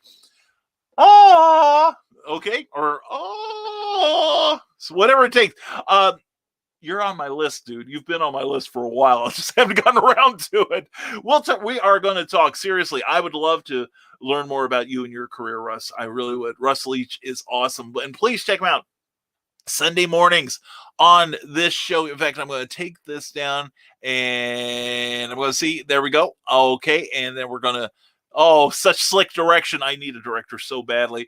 Anyway, Sunday mornings with my friend Randy Zimmerman and Russ Leach and Glenn B. Fleming, Daphne Lage, and other terrific people. Check this out. Now, every Sunday morning, longtime independent comics creator and Indie Volt podcaster Randy Zimmerman hosts a discussion on the lighter side of comics, the more whimsical and fun comics out there on the Sunday Funnies. That's 9 a.m. Eastern Standard Time every Sunday on Indie Volt, indievolt.com, the Indie Volt YouTube channel, and the usual Indie Volt sites on Facebook. Listen in, won't you? Participate in the chat. Let's have some fun. See you there. And if you like comics, and if you don't, what the hell's wrong with you? Anyway, check out Sunday Funnies. It's a great look at comic books, past and present, from a great panel led by Daphne Lage and Randy Zimmerman, whose dulcet tones you heard there. And don't forget, the Indie Revolt book is still looking for backers. Not so much money now, but backers. Just $1 will get you some goodness. And let's refresh that and see if anyone has heard the plea to please back this book, and we hope you do. It is a good looking book, and I'm really excited about it. And let's see. And okay, we're digitizing a little. I think it's because now we're caught up. Anyway, Russ Leach, yeah, we will talk, my friend. We will talk. And Cindy Kemp, someone else who has a broadcast. In fact, it's at 7 p.m. tonight. Michaela Jade's Tidbits and Scribbles. Please check out that show. She is so good, and she's so talented. She's got 2 books on Amazon and a third under the name of Linnea Fletcher, but she's got the Warriors series. The 3rd book should be out very, very soon. It's in the final production phase. And Comics Talk to Boss Van Zandt. Russ needs to be on Christian's show. Yeah, he does. He really does. We'll have to drop a word in Christian's ear once he's feeling better. And Christian, if you're listening to this, brother, I hope you get feeling better this morning. Historical Fencing Guild says, that reminds me, Brian, you said you taught and teach Sage Combat. I think one of these days we need to talk about collaboration, as I usually do the more practical side. Yeah, I will say I learned from somebody who actually took courses in it and stuff. I'm not accredited, but I can do some combat, like punches. I was taught to do a punch that once I learned it, and it's a stage punch on stage where you can't get away with a lot of stuff. I was in a production of Sondheim's Jekyll and Hyde. That was my first production about 14 years ago. And I was taught some stage combat that I've taught to others in some independent films and in on stage. And this punch is so good that when it's done right, I had people coming up to the guy that attacked me and bawling him out like, how could you hit Brian like that? Why did he let you strike him? And when it's done right, what you get from the audience is, oh. And I love gasps from an audience because applause is kind of a social thing. Everyone's applauding. Well, I might as well too. Standing ovations, a little less so.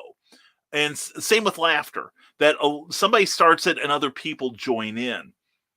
But a gasp is totally involuntary. You don't plan to gasp. You gasp, and you either do or you don't. And I have been involved in fights, either teaching or been in them, where we do this, and everybody like, oh, and they think I got the crap knocked out of me. Because I also, being a wrestling fan at one point, I learned to sell moves. I'm no Ric Flair by any stretch, but I was doing a Beauty and the Beast based on the Disney movie years ago.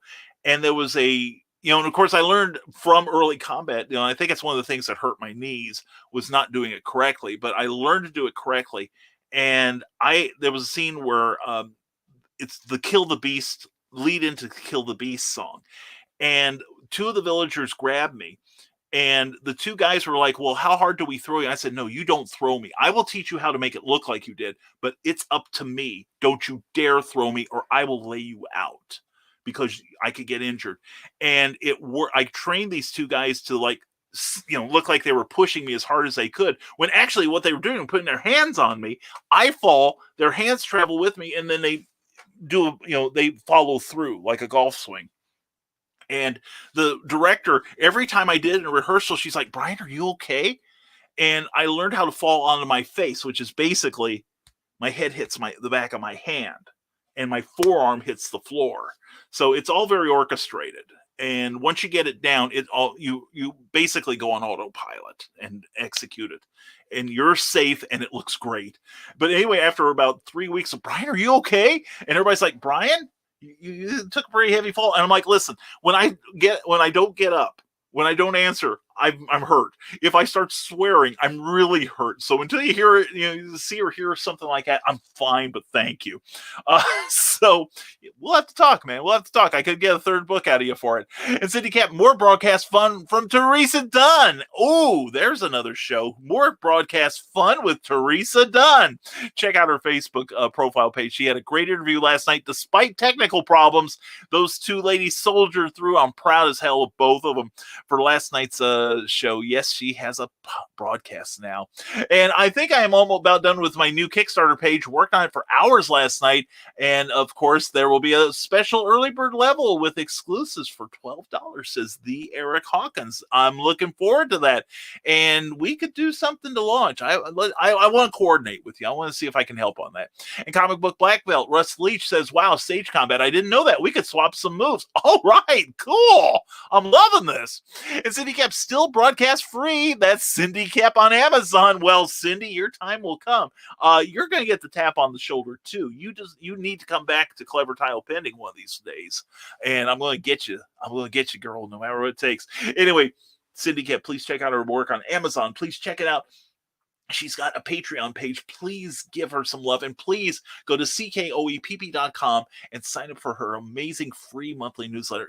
Seriously, it is a great read. It's not, it's not flowery. It's not, it's not like you're going to hear harp music when you read it, but it makes you feel better after you read it. It is a great uplifting thing. And Brian could talk a man out of his shoes. Well, I'm barefoot right now, so I guess it's working on me to Ninja Gate. Go, thank you. And Cindy Cap says, tune into the Historical Fancy Guild tonight at 7 p.m. Central on the Rising Tide Broadcast Network. Yes, folks, he is one of the people that is on the network, and we're lucky to have Nick. He is such a great broadcaster. Take a look at that. Make a screenshot of that, if you will. Let me take down the one comment that's there. Thank you, Cindy. And check it out. We've got you covered for entertainment and information 7 days a week, and more could be coming down the pike. You never know. So anyway, please check out those shows. They are awesome. I am so proud of these people. I'm proud to be with them. And let's see what we got. We got the combat dump again, but we've got it in charge here. So anyway, catching up. And Bobby Nash, Bobby, I started work on my thing for you, brother. I hope you're going to enjoy it.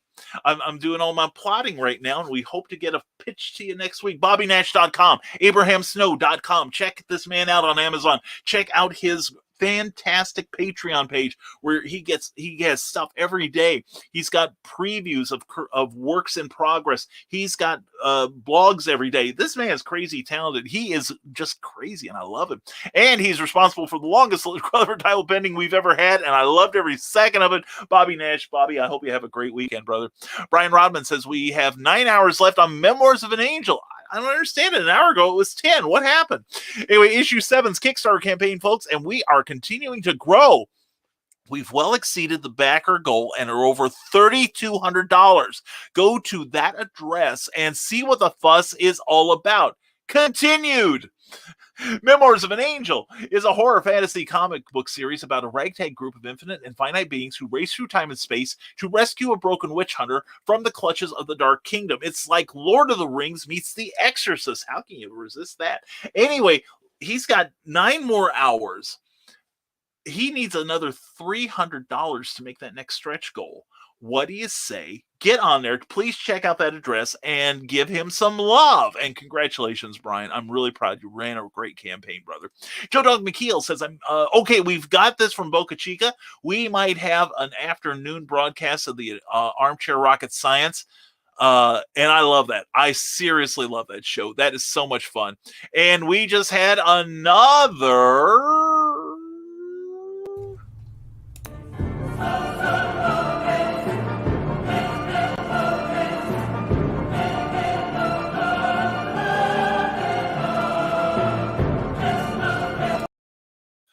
Joe Dog, it's real, right? Anyway, Glenn B. Fleming says, if I may, yes, you may, sir, please check out Glenn B. Fleming's book about his trip to Rapa Nui, Easter Island. That's the place of the big heads, not just mine. It's on Amazon right now, and on YouTube. It's on you. That's a YouTube address. Please check that out. Glenn B. Fleming is also a filmmaker. Is there nothing this man can't do? He's now an animator. He's a comic book artist. He's a novelist. He's an investigative journalist. He's also a floor wax and a condiment. It is amazing. I don't know how he does it all. There's only 24 hours in a day. He got an extra 2. It's a miracle. Anyway, please check out Glenn B. Fleming's work on YouTube and on Amazon. Great stuff. Seriously, I'm not just saying that because he's here and he's my friend. And Revolt gets to 200 backers, says Pops Van Zant. He will be editing the story added at that level, written by Dustin Brunel, art by Manuel Soto. Oh, I know Manuel Soto. He is a terrific artist. Very good stuff. And Pops will be a part of funny book history. And Cindy Cap says, out of break already? Not fair. I agree, Cindy. Quit your oppressive job and do this creative thing full time. I'll catch up with you all later. In the meantime, don't forget to tip your host. Thank you, love. Thank you. And hashtag bring cookie home. Go to the St. Charles QuadCon Comic and Toy Show this weekend and catch up with Eric Hawkins, who will be having both issues of my favorite comic book right now, The Zombieful World of Oz. Also get issue 2. And if you see me at a show, I will sign the backup story for you. There's a clue. And also he does commissions and sketches, so please hire him. He's awesome. And sign up for Rising Tide's newsletter. Thank you very much, Cindy. Go to risingtide.pub and you can sign up for my free monthly newsletter, which will come out in about a week from now, on April 1st. But no April Fools, no jokes with us. We're going to have unique videos embedded in the body of the newsletter, and I'm going to have a special video just for my newsletter people, so please check it out. And Christian illusionist Jake Lindsay, good to see you here, guy. Hi, Brian. I found out they have golf shirts on sale for only $10 a piece. I would get you some, and maybe they'll improve your game. Who knows? Put your logo on them, and they'll improve your life.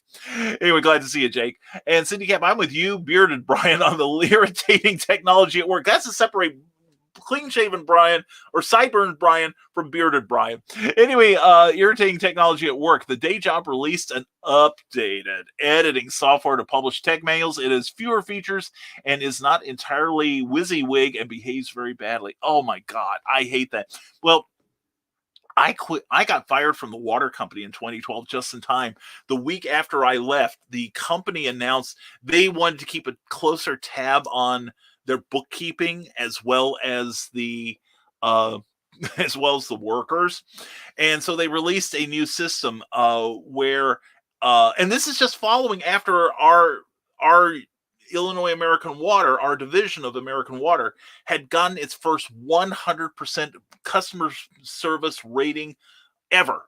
Okay, they introduced a software that everyone throughout the whole organization, in the office and in the trenches, had to use. And they said, don't worry, it's a great system. We'll be able to track every penny we spend now, and it'll only decrease your efficiency by at least 40%. Almost half of the efficiency that got us that 100% rating, and suddenly it's gone. Just because somebody wants to know how much, like a nail costs, for the want of a nail, right? And the bookkeepers had taken over the office. And everyone I've talked to that I used to work with would tell me how lucky they felt I was because I wasn't there anymore, and they had to stay there because they nearing the end of their to get retirement and stuff. And it's just a messy situation. I was blessed to get fired from that place. And go Brian, go. Go, Brian, go. Brian Rodman, you are the man. And Brian Rodman says, my Patreons over at Patreon are about to receive a very special treat. Ooh, I'm one of them. The first 6 pages of Metamorphosis of an Angel issue 7 will be released to all my patrons, he says. So if you want a sneak peek at what this issue has in store, all it takes is $2 to jump on board and get this inside scoop at Brian Rodman at patreon.com. Please check it out. That is awesome, Brian. I'm looking forward to that. And what? Brian plugging his own stuff, says the Historical Fencing Guild. Inconceivable. Next thing you know, he will be sharing his Amazon and Smashword links, that newsletter, and his Tip Your Host thingy. I would never do that sort of thing, like mention www.amazon.com/author/Brian K. Morris. I would never tell you to go to smashwords.com and look for my ebooks under my name. I would never tell you to, I took down the banner for my, I have a tip jar at paypal.me/Rising Tide BKM. And of course, I never mentioned my Patreon page at www.patreon.com/Brian K. Morris, because I will never stoop to those levels. I don't mind promoting you guys, but myself, I just could not whore myself out like that. Remember, all my books are available on Amazon. Anyway, Christian Illusion and Shake Lindsay. Oh, now I have business cards. I think I sent you a pic of them. Oh yeah, they look good, man. And it's good for you. Good for you. And Joe, everything I post anywhere gets posted in the madness. Always promote their comic talk with Pops Van Zandt. Definitely, folks. Anytime you guys have a comic project, get with Pops Van Zandt and see what he can do for you. Philip Thompson says, finish my comic book for launch. Excellent. And ready to launch next Friday. And 2 questions. You going to Indie PopCon? No, I'm not. And did you see my post about the book and winners? I did not see the post about the book. I have been watching your art, though, and I check it out whenever I can. But I will look at that, Philip, I promise. And I meant to tell you, there's a new magic trick I'm building, says Christian Illusionist Jake Lindsay. It's going to be talking about the transition of Saul to Paul. Oh, cool. That's always been one of my favorite stories from the Bible. I look forward to seeing that. And from the desk of a small press publisher, Pops, I will write a post for the madness. Need more people to rally the madness. We all need to get a little madness in our lives. Thank you, Pops Van Zandt, and thank you, Joe D. McPhee. And Brian Rodman, well, it looks like it's about that time. Thank you so much for all you do, my friend. Brother, I couldn't do it without you, man. What a joy Rising Tide is, man. I know, because I know the coolest people. I really do. Keep it up, Nevermoians. Shut up, Christian. The world needs you. Now back to my cursing at electricity. Damn those ones and zeros. They're so oppressive. Where's the 2 when you need it? And hashtag bring cookie home. Hashtag feed cookie. And hashtag scream like a Dalek. Can I do that? Can I do that? Exterminate! Exterminate! That's as close as I can get. I need to work on that. And good morning to Amy Hill. Mwah, darling. Good morning, everyone. Glad you're here. Hope you survived the inclement weather last night. Well, obviously you did. Unless we're having a seance and no one told me. But anyway, you were fantastic on Teresa's show last night. You both weathered the storm on there, the technical storm, that is. And it was a good show. You both did very well. And which looks like Brian Rodman have that's about which books does Brian Rodman have that's about Bible stories? I heard he wrote some. Christian Illusionist Shake Lindsay. Brian Rodman is a former what would be seminary student, I guess. But anyway, he used to study the Bible to become like a reverend. Please contact him and ask him how the Bible relates to the stories in Memoirs of an Angel. It's really good stuff. It's a good series. I really definitely recommend it. And poor Brian Rodman, he wasn't here earlier to gain the knowledge that Cookie is away, so the Brian will play. No, we're not having a 3-hour show. I will tell you that right now. And earlier, I cannot type on this blasted phone. We are not getting along with our tech today, are we, people? As long as the coffee pot still works, I'm okay. And Eric Hawkins, the Eric Hawkins with a Midnight Western Theater #1 review update 2.3. It is dropping. It is dropping faster than an airplane without propellers. Actually, this is the writer's second series he has worked on, so I will give him a little leeway. Okay, we'll give him that. Not everyone is a seasoned veteran like you and I, sir. And Gerard Way is also the creator of the Umbrella Academy. Very good, Amy Hill. That is true. Actually, I'm friends with the guy that back in the 90s, he did a very notorious comic book series about Jeffrey Dahmer. He was living in Champaign-Urbana, and I actually sold him comics and got to see the art for the Dahmer comic before it hit the streets. Or no, it wasn't the Dahmer. It was another series he did called Dark Angel. It was really quite good. Hart Fisher. And Gerard Way used to write for him. In fact, I think that was Gerard Way's first published comic story before he hit it big as a musician. And he wrote it under his real name, I believe. Now, the two have become estranged. But yeah, Gerard Way, Young Animal, that's the imprint.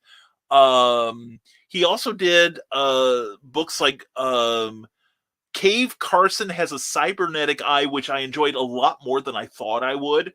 Because I love the old Cave Carson series from DC Comics. And he also did Shade the Changing Girl. where Shade got a gender bend on it. And a couple of other really good titles, and Milk Wars was fun. I definitely recommend most of the Gerard Way stuff from DC Comics and Young Animal. Scott Crocker says, I believe it was R.K. Mulholland who said that he wanted to die one of two ways, either in his sleep or fighting a bear, because whether he lives or dies, he will be legends for humans and bears. Actually, I want to be like, and I blank out on his name, but he's one of the guys who basically created improv theater in Chicago. And he also was a writer for DC Comics with John Ostrander on a series called Wasteland. And also taught a lot of the early, not ready for primetime players how to improv with Second City. And he died, this would be about 20, 25 years ago. And all of his friends were with him in his hospital. This is how I want to go. He was in his hospital room, and all of his friends had gathered for his final moments, and they were all celebrating and laughing and reminiscing about their good times together. And finally, this guy just looked at them all and said, I'm tired of being the funniest person in this room. Goodbye. And he just passed away right then and there in front of him. That's how I want to go. And Eric Hawkins says, I would say Gerard Way was the creator of Umbrella Academy, probably more recognizable than My Chemical Romance nowadays. Yeah, although they had like a mini reunion. What was it, last year or the year before, of My Chemical Romance? Played a few dates. That was pretty good. But Gerard also did some cover versions of some songs that he released on YouTube, much like Billy Joe Armstrong of Green Day did. I really enjoyed them. I may become a My Chemical Romance fan yet. And Scott Crocker says, you could imagine the bear the next day. You ain't gonna believe what happened yesterday. It's true. And those bears are notorious gossips. They really are. Scott Crocker says, what is that the last comic that slides into frame on the Sunday Funnies advert? Looks like it has a skunk in it. Well, the third from last. Well, maybe we'll run it at the end of the show. We'll get that answer for you. And BKM is the ultimate thespian. I've been a thespian. I like girls. It's true. And Rick Bradley says, I was Wilbur in Charlotte's Web in college, and we had a friend who played Templeton Goldberg spear me while I was running from the farmers. The gasp and yelps from the audience was great. I sold it perfectly. Yes. That's the thing.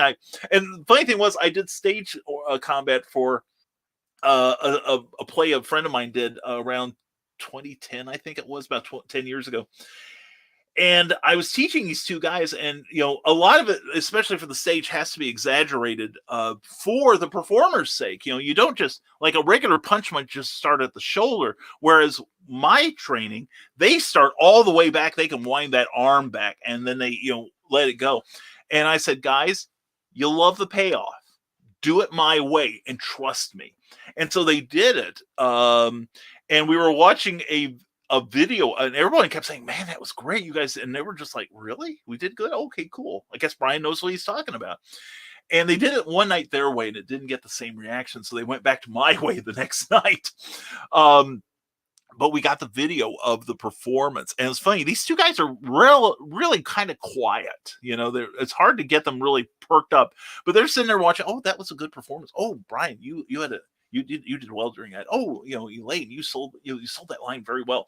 And then came the first punch, and you hear the crack, and the audience going, oh, and suddenly these two guys are on their feet. You are awesome. You are fine. And they were just high-fiving each other and jumping up and down like a couple of kids. It was like, that was my paycheck right there. That was great. Yeah, good stunts when they come off. Scare the hell out of an audience, and it's great. Ted Davies says, have a great day, everyone. Thanks, Brian. Thank you, Ted. Much love to you and Christy. See y'all tonight at Drinking with the Davies at 6 p.m. Eastern on the Rising Tide Broadcast Network. Check out our Facebook page, and please check out TedDaviesArtistry.com, Ted Davies Artistry on Facebook, and Ted Davies Artistry on YouTube. And please give that page a subscribe if you would. And Bill Sartin, escape the madness of 2021 and join the far out and groovy kids by clicking on Sartin Art 76 for better days from yesteryear. I will soon be available available for commissions again. And my sketches and prints are always available for purchase safe and securely through PayPal. You can believe in PayPal. So bask in the warmth of the never-ending nifty nostalgia of the artwork of Bill Starr, and where everything old is new again. Please check out that page. It is awesome, and please give that page a like when you pass it by. All right, and from the desk of a small press publisher, less than 15 minutes, still time to feed Cookie and the weekend. And hashtag bring Cookie home. Thank you, Bill Starr. And he has to get back to his lengthy sketch commission. Great show as always. Thank you, brother. Thank you for being here. And everyone have a great weekend. Vaya con dias amigos, and happy trails to you till we meet again, Bill Starr. Brian Nance, good to see you. I made a new Facebook page for everyone now. Now everyone knows how my graphic novel is coming. Excellent, Brian. That's great. Keep up the good work. Don't stop now. Scott Rocker says, you know, one of these days, going to have to ask someone how to script a comic. I'd imagine it's a lot like a movie, but not. Yeah, Skunk, there are several great books I can recommend that will help you a lot in that regard. But you think of it rather than a series of movements within a framework, imagine a scene or two on a printed page, but it's snapshots. Okay, you are taking the best, most illustrative moment in a series of actions, and you're boiling it down to one thing that helps propel the story. Comic writing is actually, of all the writing I do, short stories, novels, etc., it is the hardest one I do regularly. It is the most challenging. It is also, when you get the right artist, it is glorious because, like, I've had some collaborations with Eric Hawkins that are better than the sum of their parts. I wrote a 4-pager for the second issue of Zombie for World of Oz that I just could not be more pleased with. He and I, we click. We're not just friends, but I think we're terrific collaborators. And that story just worked so well. You could follow what the story was, but Eric's illustrations, but my captions, in this case, it was all captions, gave nuance to the story. So it was a perfect blending of that. Plus there's things you can do. You can ask Cindy Kep all the torments I've put her through trying to teach her. Things like building suspense, trying to make the eye, using the art and words to draw the eye across the page in the right order, and to make the person want to turn the page.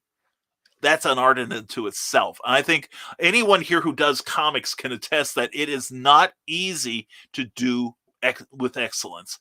And the Dalek voice, I tried, Skunk. For no prep, that's the best I could do. Oh yeah, that's right, Cookie isn't here. Well, now I don't know what to say in the show. I guess don't die, feed yourself. Yeah, that works, Brian. Go get a biscuit. I will do that, sir, just for you, Skunk. I will do that for you, my friend. And you were fantastic last night on Stupid O'Clock. You all were. And Will Schuyler, have fun, everyone, but start work now. Hashtag feed your growling belly. Don't spend all day online. See you later, Willow. I will take your advice, darling. You have a fantastic day, and we will see you this weekend. And on Willow's Pillow Talk, check out her next show. It is going to be great.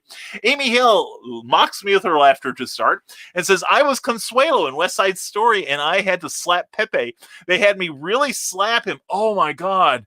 And I hated it. The kid that played him was just hit me hard. So on the first night of the show, I was so nervous, I slapped him hard. And it was a combo of gasp and laughter from the audience. My line was, we came with our arms open. And he replied, you came with your mouth open. Then I slap him. Well, I understand that. Well, it's like my first production here that I worked backstage on was Oliver. And Cookie and I were working the sides, doing stage work. We were basically moving props and stuff. And I looked up during one rehearsal, and there is a scene where one of the actresses slaps one of the actors and actually hits him in the face. And I'm like, guys, I went to the director and I said, listen, I can teach them how to do it, safely. And he doesn't have to get the crap beat out of him. And she's like, well, I don't know if we've got time. I said, I can teach them in 10 minutes. Then they rehearse them by the time we have the show. I just hate seeing them get hit. I hate seeing people get hit. And she's like, no, they want to do it that way. I'm like, okay, they're nuts. If anyone slapped me on stage, I'm not a violent person, but I would probably retaliate, especially when there are safer alternatives. Now, we did the Rainmaker, and we did have someone, the director had a friend who did stage combat, so he got called in, and he taught the same thing I did. So I was happy with that. But yeah, oh man, I cannot imagine hitting another person on stage. That is so beyond control that it scares me. It really does. And Pops Van Zandt says, escape the madness by joining the madness. Comic related madness, that is, on Facebook. Check it out. And also check out his YouTube channels because he is awesome. And Rick Bradley says, I really miss the stage. I had so much fun. I miss stage work too, but unfortunately, I'm too busy right now. Now, I am going to be working with Moonlight Films on a couple of projects soon. So I'm trying to get my memorizing muscles back. I've had about 3 years where I haven't had to memorize dialogue, and now I'm like, oh crap, I should have kept up on it. But anyway, that's that. And we did. We caught up, and it's only 12:05. So everyone, thank you very much for a very fun episode of Nevermind the Furthermore. Let's go into, well, no, we've got something from Amy. I will always stop for Amy. And it left a red mark, and I felt horrible. He was kind of sore. Don't think he thought I could hit it that hard, but he was cool with it. Yeah, I just can't imagine any performer being cool about getting hit on stage. Because, like I said, my initial teaching, or my learning rather, of the techniques that I taught others, it got to the point where I could feel the breeze from his fist going past my face. We had the director had worked out a sequence, and the three of us kind of perfected it, where my character starts out with a punch to the face, a knee to the midsection, which drove me to my knees, and then he got behind me and cracked my neck. And then I did research on what a cracked neck could look like in its most horrific, and I sold it. And I can still remember the gasps. And then he got it from the other side, at which point I fell face first onto the stage. And there's a fun story I've told about that, how I got upstaged. But Amy Hale says, maybe he was a masochist and secretly enjoyed it. Yeah, that could be. He's gotta be. He probably went home and got a box of Kleenex or something, and Amy's like, no, I didn't need that. But anyway, Rick Bradley goes, everyone take care and stay creative. You too, Rick. Have a great weekend, brother. But yeah, that's just all kinds of uncomfortable in that story for me, Amy, about actually hitting people. Wow. I can never do that. I'd never ask an actor to do that either. Wow. What an initiation to the stage. But yeah, it's like we had worked it out, and I could, the first time we did it in front of the whole cast was hilarious, because it came off perfectly. And I looked up, I was on the floor, and I looked up at we had a piano player who was helping us through the songs, and she was like, "Oh my God." She's looking down at me, and I looked across the way, and there were two girls who were playing Ladies of the Evening, were standing across the room crying because they thought I died. And I'm like, no, and I actually pushed myself up and immediately got to my feet. I'm okay, ta-da, I'm fine. But and of course my director's back here going like that. But yeah, we kind of took it to the next level. And it was funny because it was a sequence that took about 30 seconds on stage. And somebody in the cast went to the director and said, that's beautiful. Can we get them to extend that? And the director's like, they're taking up half a minute as it is. Don't give them any more stage time with this. So yeah. So anyway, Nick Tucker we could cover that one night, I'm thinking. But actually, what we've got covered is your Friday morning, and so we're going to say goodbye to the rest of Friday morning, and we hope you've got a great weekend planned. We do, and also if your plans include entertainment, well, we've got you covered here at the Rising Tide Publications Network, or actually the Rising Tide Broadcast Network. Excuse me. We have got you 7 days a week, whether it's Comics, Chaos, and Sass with the lovely Heather Ellen, or TED Talks on Tuesdays, TED Talk Timepieces on Thursdays, or tonight's Drinking with the Davies with Ted and his wife Chris. we've got all kinds of information for you that you will appreciate. Plus, Creative as Hale with the wonderful Amy Hale Thursday nights at 8 p.m. And Comic Book Spectrum. Last night's show was a gem, issue 5. And only thing better will be issue 6. We'll be talking that up next week, too. And Stupid O'Clock with the greats Joe Dog McKeel and the Skunk Rocker, John, Heather, Dan, all those great, wonderful people, and great conversation. Love that show to death. And tonight we've got, starting at 7, we've got Drinking with the Davies at 6. They're going to discuss the grasshopper, how to make one at home, and also maybe give us an update on their homemade limoncello. Then 7 p.m. is Michaela Jade's Tidbits and Scribbles, followed by Nicholas Tockert's 8 p.m. show, The Historical Fencing Guild. Please check that out.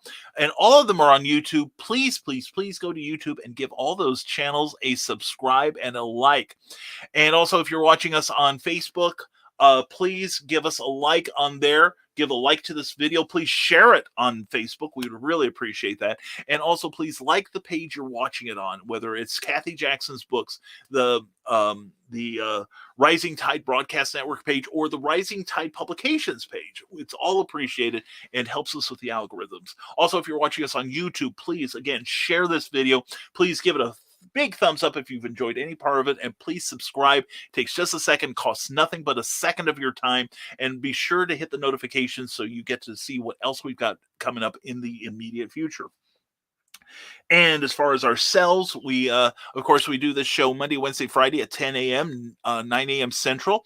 And on Tuesday nights, we generally do Clever Tile Pending, where we talk about creativity and the business behind it. This week, we have 2 episodes of Clever Tile Pending. We'll have a special one Monday night with former animator John Celestri. If you've ever watched the Star Wars holiday special, that travesty, the only good 10 minutes in it is the Boba Fett cartoon, and John was the guy behind it. So please check it out Monday night at 8 p.m. on wherever you're watching this right now. Then Tuesday night, we've got the incredible Joe D. McPhee. He's not only a great artist and writer on his Amazonia book, he is also a comic book fan, a gamer, and he is also a fantastic broadcaster. Please check out his show Saturday night at 10 p.m., 9 p.m. Central. From the desk of a small press publisher. He's got great interviews every week. Please check out that page and please subscribe to it as well. He needs that. He deserves it. He is wonderful. And I think that's all we've got on that. And also, we want to thank our Patreon subscribers, where even just $1 a month gets you a mention on our shows, and you get to see our exclusive weekly blog. Every blog should have a name. And you also can, we have other tiers where you can get looks at our works in progress. We are currently giving you a taste of our Golden Age novel that should be coming out either later this year or early next, tentatively titled The Terrors. And if you're a fan of comic books, you will dig this. I think it's a work I'm very proud of, and it's a first draft flash novel. It was written without any outline whatsoever. And I'm pretty proud of it. I think you will be too. But anyway, check us out at www.patreon.com/Brian K. Morris and learn about what we offer for your subscription money. We appreciate our patrons very, very much. Thank you, guys and gals, for your ongoing support. And also, please check out all the links that you have seen on this broadcast, because you've got a lot of creative friends who are doing incredible work. And they deserve not just your praise, but your support. Please check them out. And again, also, I want to give a special shout out to Memoirs of an Angel, currently funding. It's funded on Kickstarter, but another $300, and Brian Rodman will unlock another stretch goal. Please help him get to that. He's got about 8 more hours to go. It's going to be fantastic. I'm looking forward to that book coming out. I'm a backer. I'm also a backer of this great book here, Indie Volt Revolt. It is a sequential arts collection. There's at least 40 pages by now. I think it's growing. But also, if we get more backers, and we're talking like even just $1 a piece, they're going to add more story to it. Okay, so you're going to wind up getting quite a bargain when this book comes out. I am a backer of this one as well. Went over my monthly comic book budget. and I'm paying for it now with Cookie. But anyway, it's worth it. This is a great book. Russ Leach, you see that cover on the left. Isn't that beautiful? And also Glenn B. Fleming have work in there. Randy Zimmerman of Indie Volt Radio and IndieVolt.com has some super work coming out in that. A lot of great creators. A lot of them are your friends. They are Nevermoian. So please give this book some love and some support, if you will. And I'm thinking that is about it. We also want to thank the Rising Tide Broadcast Network for powering this show. We appreciate you so much. Thank you all for your support of our network. And we are on the move. We are growing, and more shows will be coming on the way. And also PlasmaFireGraphics.com. Thank you as always for sponsoring this episode. Plasma Fire Graphics, when the look of your book matters to you. They do book trailers. They do book covers. They do wraparound covers for your paperbacks. They also do design on graphics that'll help you sell your product, and also book trailers. You'll see a couple at the close of this show. So please check them out. They do great work, and we love those. We love PlasmaFireGraphics.com. Also check out their Facebook page. Plasma Fire Graphics, when the look of your book matters to you. And let's see, we've got one more comment. And Kathy Jackson checking in. Love you all. Hugs. Mwah. Hello to you, darling. Check out Kathy Jackson's books. Also, please check out this weekend CromCon with Pops Van Zandt. Check out the Comic Madness with Pops Van Zandt. Check out Comics Talk with Pops Van Zandt. Check out the show. The preliminaries start tonight, and it's going on all weekend long. Check out Pops Van Zandt. It's a fantastic show. Going to see a lot of Nevermoians on there. You'd need to do that. It'll be fun. So anyway, let me cue up the next video here. And I want to thank you all for being here. And we'll put in our graphic because I worked hard on that thing. Anyway, this is Nevermind over here, Brian. Nevermind the Furthermore for our Friday, March 26, 2021. Having a great time. Thank you all for your participation. Thank you all for making this a fun show. We appreciate you all so very much. And we hope you have a great weekend. We hope you have a creative weekend. And as always, folks, take care of yourselves. Stay smart. Stay safe. Wash your hands. And never apologize for being awesome. Keep up what you're doing, folks. The world needs what you're doing creatively. Have a great weekend, one and all. We'll see you Monday morning on another Nevermind the Furthermore. Take care, everyone.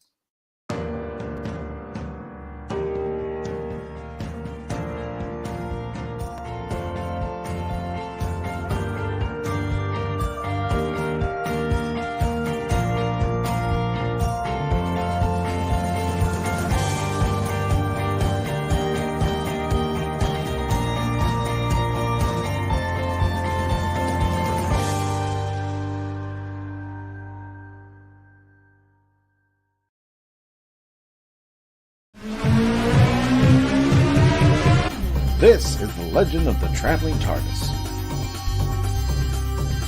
Follow us on Facebook, Twitter, and Instagram. Subscribe to us wherever you listen to your favorite podcast. Also catch us on the HWWS Web TV YouTube channel. Subscribe today and become part of the legend.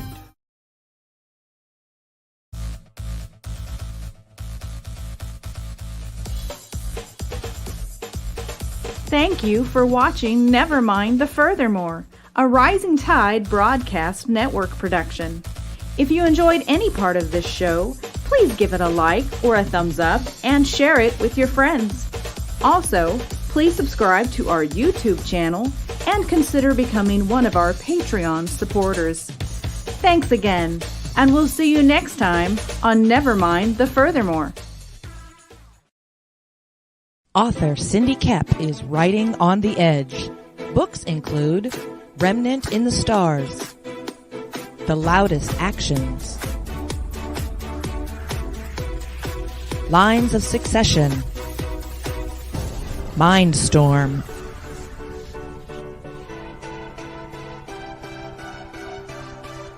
Condemned Courier, the Yerushalayim series,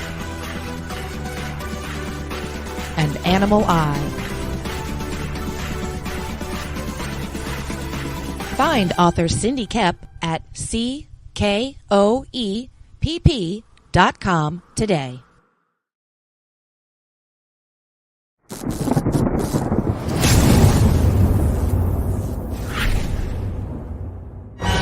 Stormgate Press presents a collection of 7 new short stories from today's leading authors and illustrators in the new pulp genre.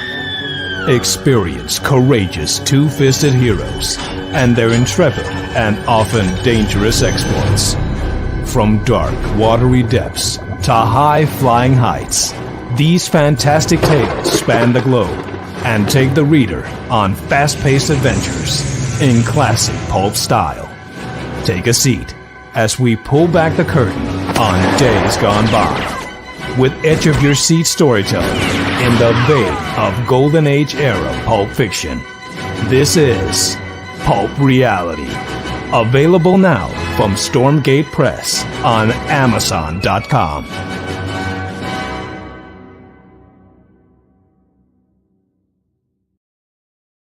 Reels and Heels is a podcast that discusses movies, television, wrestling, and more. With a rotating guest list of friends and filmmakers alike, Reels and Heels salutes the creative arts of all kinds.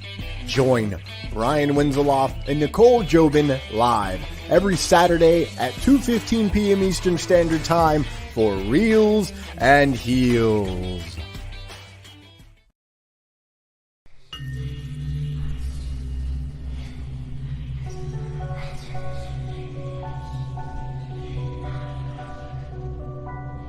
Go thee to thy rest, O shades.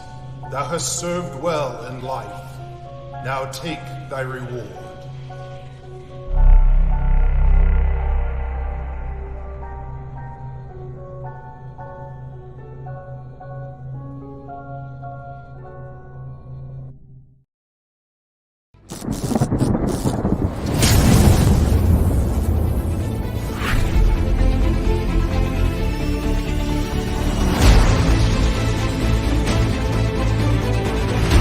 Choose high-flying action. Choose death-defying escapes.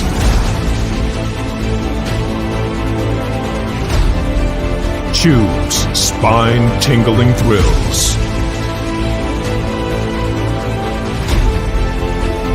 Choose nail-biting intrigue.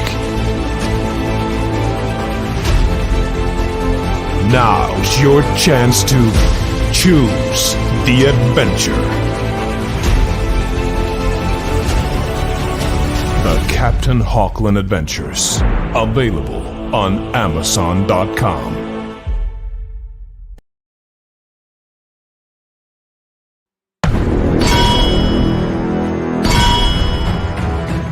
From author Brian K. Morris comes an epic tale of armor forged by a god, a hero forged by courage, and an ancient menace poised to re-emerge and threaten our world.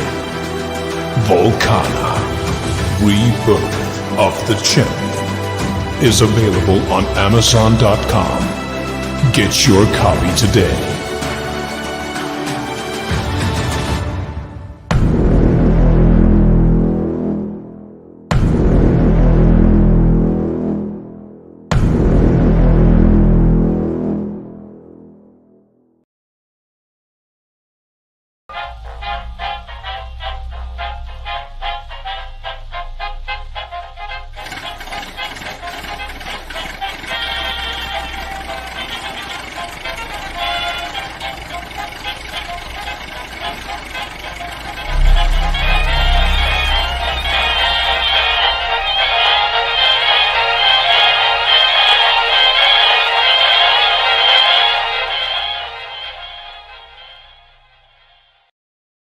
Now, every Sunday morning, longtime independent comics creator and Indie Vault podcaster Randy Zimmerman hosts a discussion on the lighter side of comics, the more whimsical and fun comics out there on the Sunday Funnies. That's 9 a.m. Eastern Standard Time every Sunday on Indie Vault, IndieVault.com, the Indie Vault YouTube channel, and the usual Indie Vault sites on Facebook. Listen in, won't you? Participate in the chat. Let's have some fun. See you there.